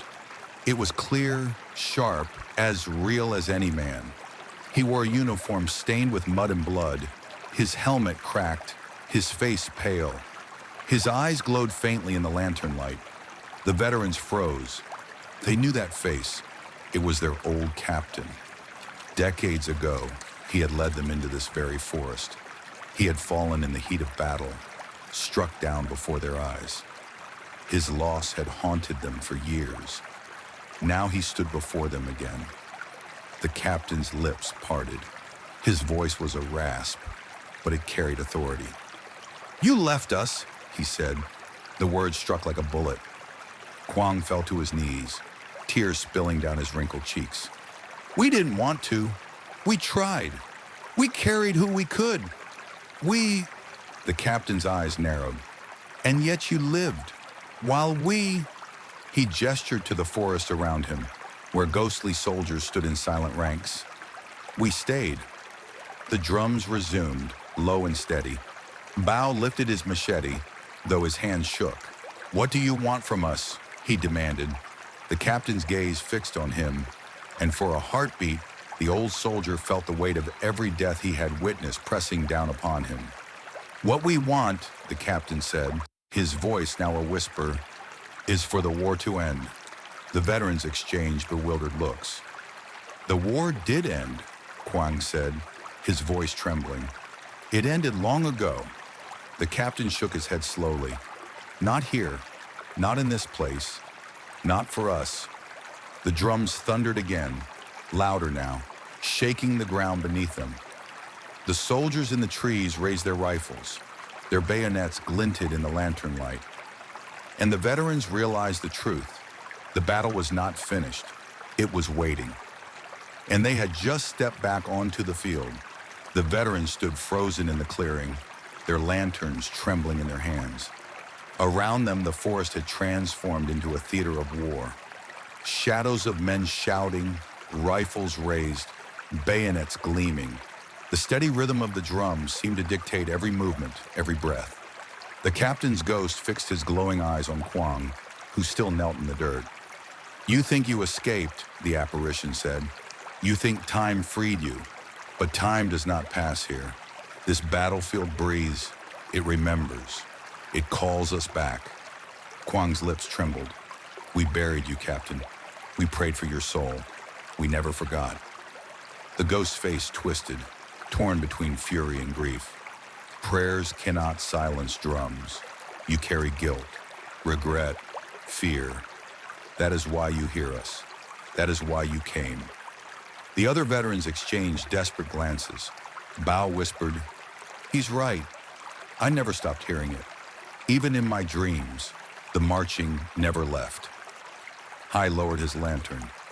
"All these years, maybe we weren't the ones who survived. Maybe we're just waiting our turn." "No," Kwang snapped, forcing strength into his voice, though tears streaked his face. "We're alive. We endured for a reason. The dead must rest, not drag the living back into darkness." The captain's form flickered. Around him, the spectral soldiers shifted, their ghostly rifles creaking as though real. The drums rose, furious, pounding like thunder. Suddenly, the forest itself seemed to open. The trees bent inward, branches forming arches like rib bones. Shadows crawled across the ground, shaping into trenches, foxholes, barbed wire. In an instant, the veterans stood not in a clearing, but back on the battlefield of decades past. Gunfire rattled in the distance. Mortars roared. The acrid stench of smoke choked their lungs. Fuck screamed, "No, not again!" Bao clutched his ears, but the sound pierced through. The ghosts marched closer, their boots slamming in unison with the drums. Kwang forced himself to stand. His legs shook, but he raised his lantern high. "Enough! This war is over. You cannot bind us here." The captain's hollow eyes glowed brighter. "Then end it! Free us!" The veterans froze. "Free you?" Hai asked. "How?" The captain extended his hand. In it appeared a broken bugle, rusted and dented. Its surface bore the stains of earth and blood. "Sound the retreat," he said. "It was never given. We fought until none could stand. The battle has never ended because the order never came. Give it now. Let us rest." The veterans stared at the object. None dared move. Finally, Bao whispered, "He wants us to finish what he couldn't, to call the end." Kwang stepped forward, trembling. He reached for the bugle, and when his fingers brushed its surface, a chill ran through his bones. Yet beneath it, there was warmth, like the weight of countless hands urging him on. The captain's ghost leaned closer. His voice dropped to a rasp that chilled the veteran's marrow. But know this, if you fail, if the call is broken, the drums will never stop. They will follow you, your children, and their children after them. The soldiers behind him stomped once in unison. The ground shuddered. Quang clutched the bugle. He had not played an instrument in decades, and this one looked half destroyed. Yet something inside urged him forward. Slowly, he lifted it to his lips. The drums quickened, as if sensing defiance. The forest shuddered. Ghostly soldiers raised their rifles. Bao hissed, "Do it, brother. Blow with all you have." Quang closed his eyes. He remembered the war, the heat, the fear, the endless nights of waiting for death. He remembered comrades who had fallen one by one, the faces of boys who had never lived long enough to become men. He remembered the captain, leading them through the smoke, always at the front. And he remembered the silence after the last battle, a silence that had never left his heart. Quang blew. At first, nothing came but a hollow wheeze. The bugle shook in his hands. The drums grew louder, furious, as though mocking him. Ghosts pressed closer, their mouths opening in voiceless screams. He blew harder, pouring into it every ounce of grief, rage, and longing he had buried for half a lifetime. A note broke free, thin, cracked, but real. The forest stilled. The drums faltered. Ghostly soldiers froze mid-step. Their rifles lowered. The firelight faded from their eyes. Quang blew again. Another note, clearer this time. The air vibrated with it. The drums tried to answer, but their rhythm stumbled, weakening. The captain's ghost stood tall, his face unreadable. "Louder," he commanded. Quang obeyed. He blew until his lungs burned, until tears streamed down his face, until his vision blurred. The broken bugle sang, and though its song was imperfect, it carried the weight of truth. The war was over. The forest shook with the sound. One by one, the ghosts began to fade. The soldiers' hollow eyes softened. They lowered their weapons. Their mouths closed. A stillness washed over them like a long-awaited dawn. Some saluted before vanishing. Others simply collapsed into the soil, dissolving into ash and light. The drums slowed, each beat weaker than the last. Thump, thump, until finally there was silence. For the first time in decades, true silence filled the forest. The captain lingered. His form flickered, but his eyes locked on Quang. He gave a slow nod, one soldier to another. "You have done what I could not," he said softly. "The order has been given. The battle is finished." Quang lowered the bugle, his chest heaving. "Rest now, Captain. Rest with them." The ghost gave a faint smile, an expression Quang had not seen since youth. "And you, live. Carry peace where we could not." Then with a final shimmer, he dissolved into the air. The veterans stood in stunned silence. Their lanterns flickered weakly, though the oppressive darkness of before was gone. The forest was just a forest again, quiet, ancient, breathing softly. Bao wiped his eyes with a trembling hand. "It's over. Dear God, it's over." Hai collapsed to his knees, pressing his forehead into the earth. "Thank you," he whispered, voice shaking. "Thank you for letting us go." Quang still clutched the broken bugle. Its surface was cold now, lifeless, just rusted metal. Yet to him it weighed heavier than any weapon he had ever carried. He knew they had not merely survived the night, they had ended a war that had lingered too long. But as they turned to leave the clearing, Quang paused. For a fleeting moment, he thought he heard it again. One last faint thump deep in the trees. Or perhaps it was only his heartbeat. He did not look back. Together, the veterans walked out of the forest, lanterns bobbing gently in the night. Behind them, the silence held. The veterans staggered out of the clearing, exhausted but relieved. Their lanterns swayed, casting long shadows that stretched between the trunks. Each man felt lighter, as though a crushing weight had finally lifted from his shoulders. The bugle hung at Kwang's side. It was rusted, broken, silent now, but to him it felt like a sacred relic. He thought of laying it on an altar when he returned home, a final offering for the souls they had released. Behind them, the forest lay still. For the first time in decades, there were no drums, no marching shadows, no eyes burning in the dark. Or so it seemed. Half an hour into their walk, Bao stopped. He tilted his head, his brow furrowed. "Do you hear that?" he whispered. The others froze. The forest was quiet, too quiet. No crickets, no rustle of leaves, only the faint sound of breathing. And then beneath it, something else. Thump, soft, distant. Another beat followed, then another. The drums, faint but unmistakable. Fuchs' face went pale. No, we ended it. You blew the retreat. We saw them go."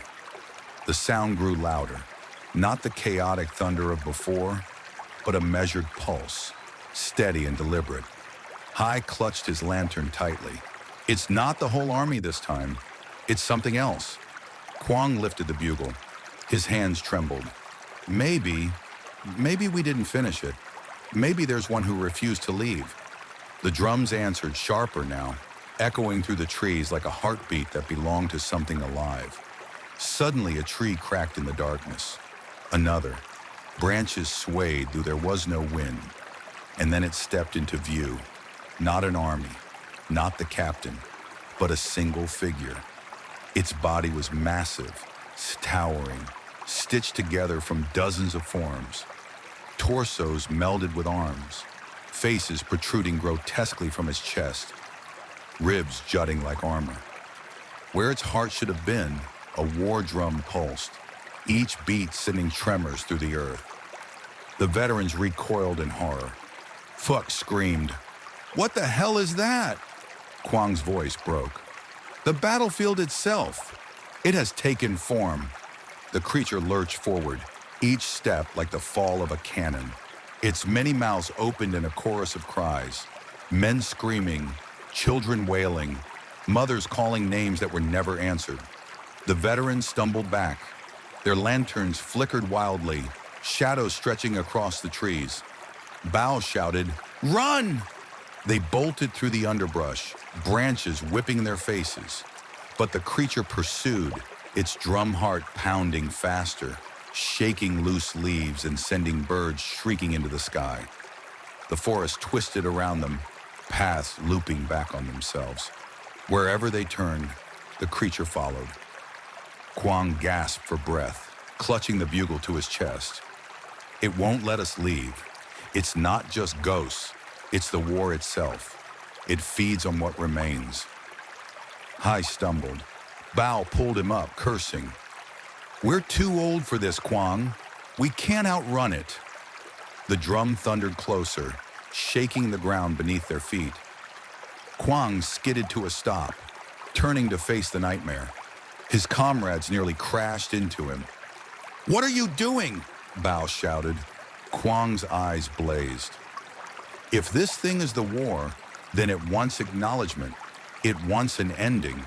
We gave the retreat, but maybe that wasn't enough.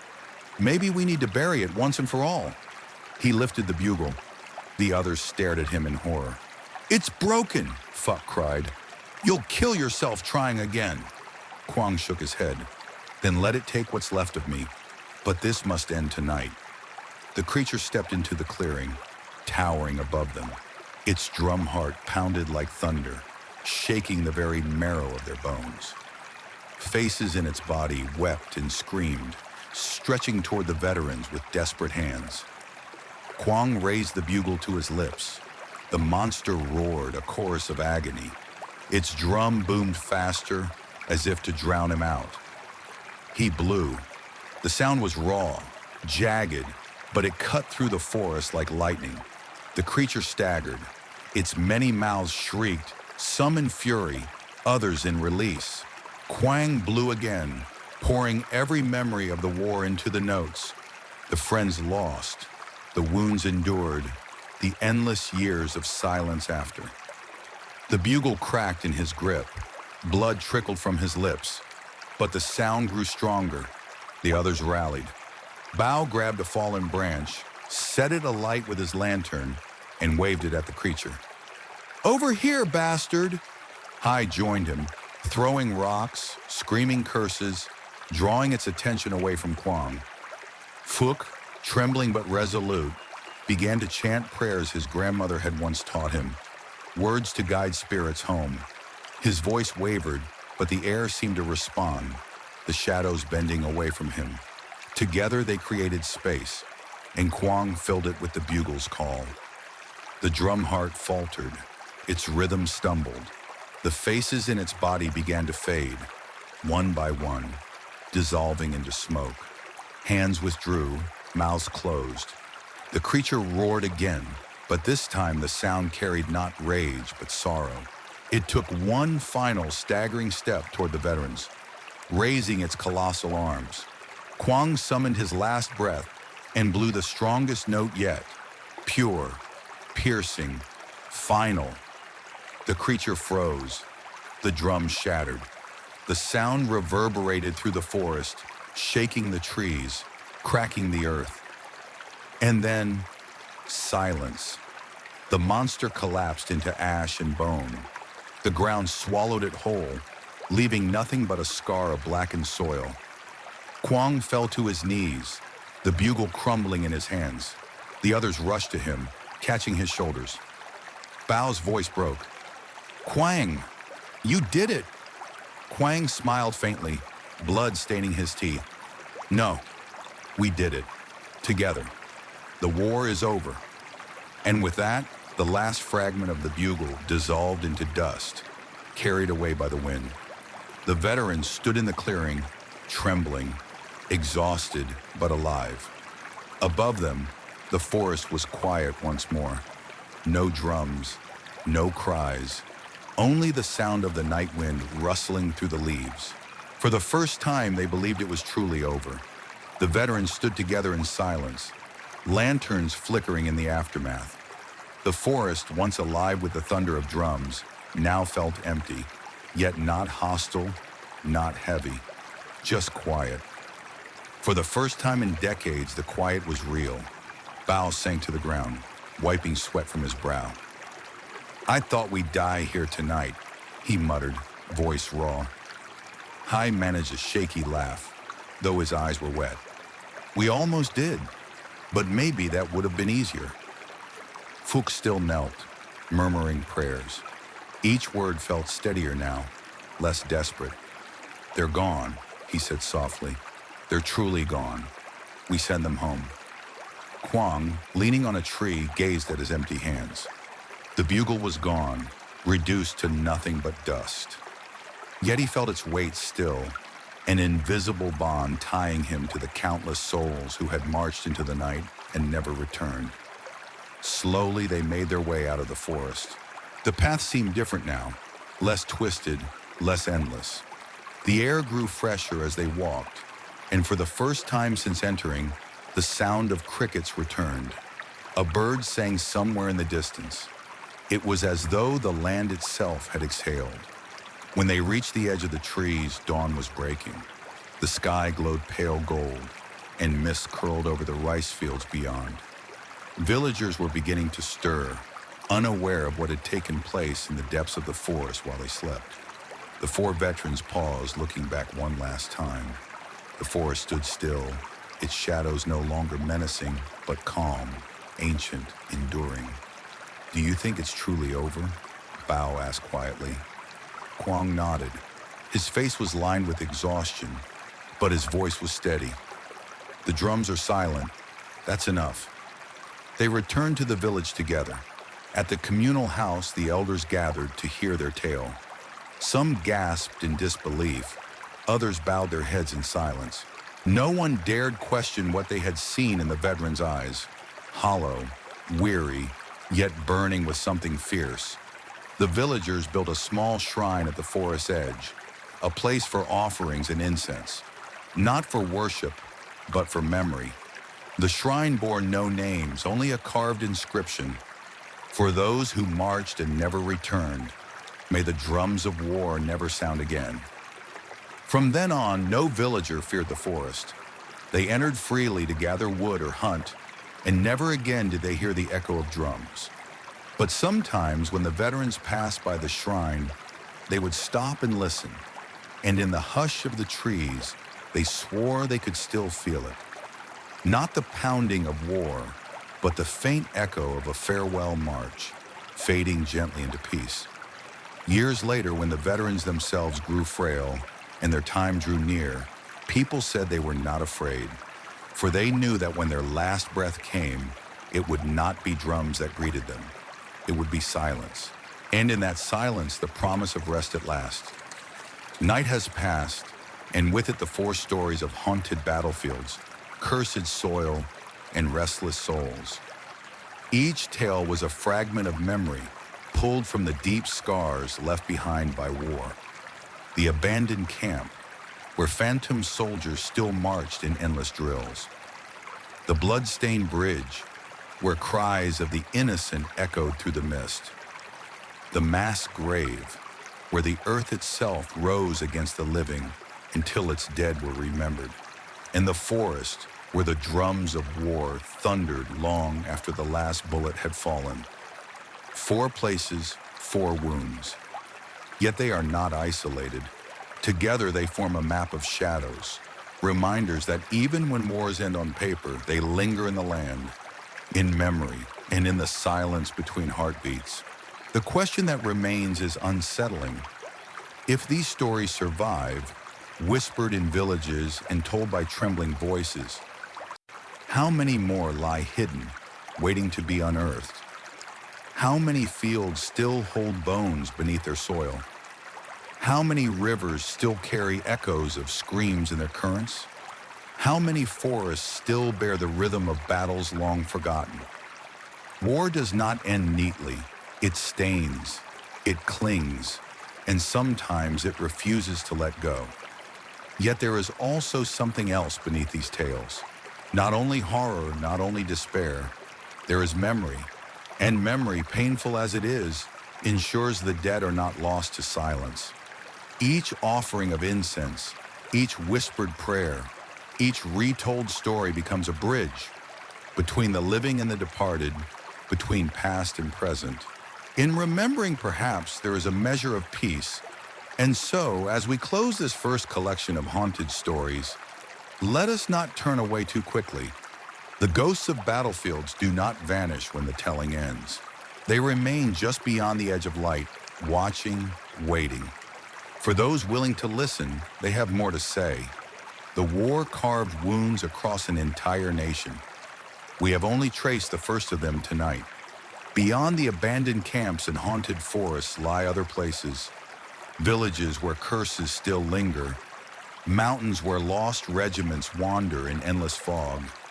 Rivers where blood once flowed and never fully washed away. These stories will find us again.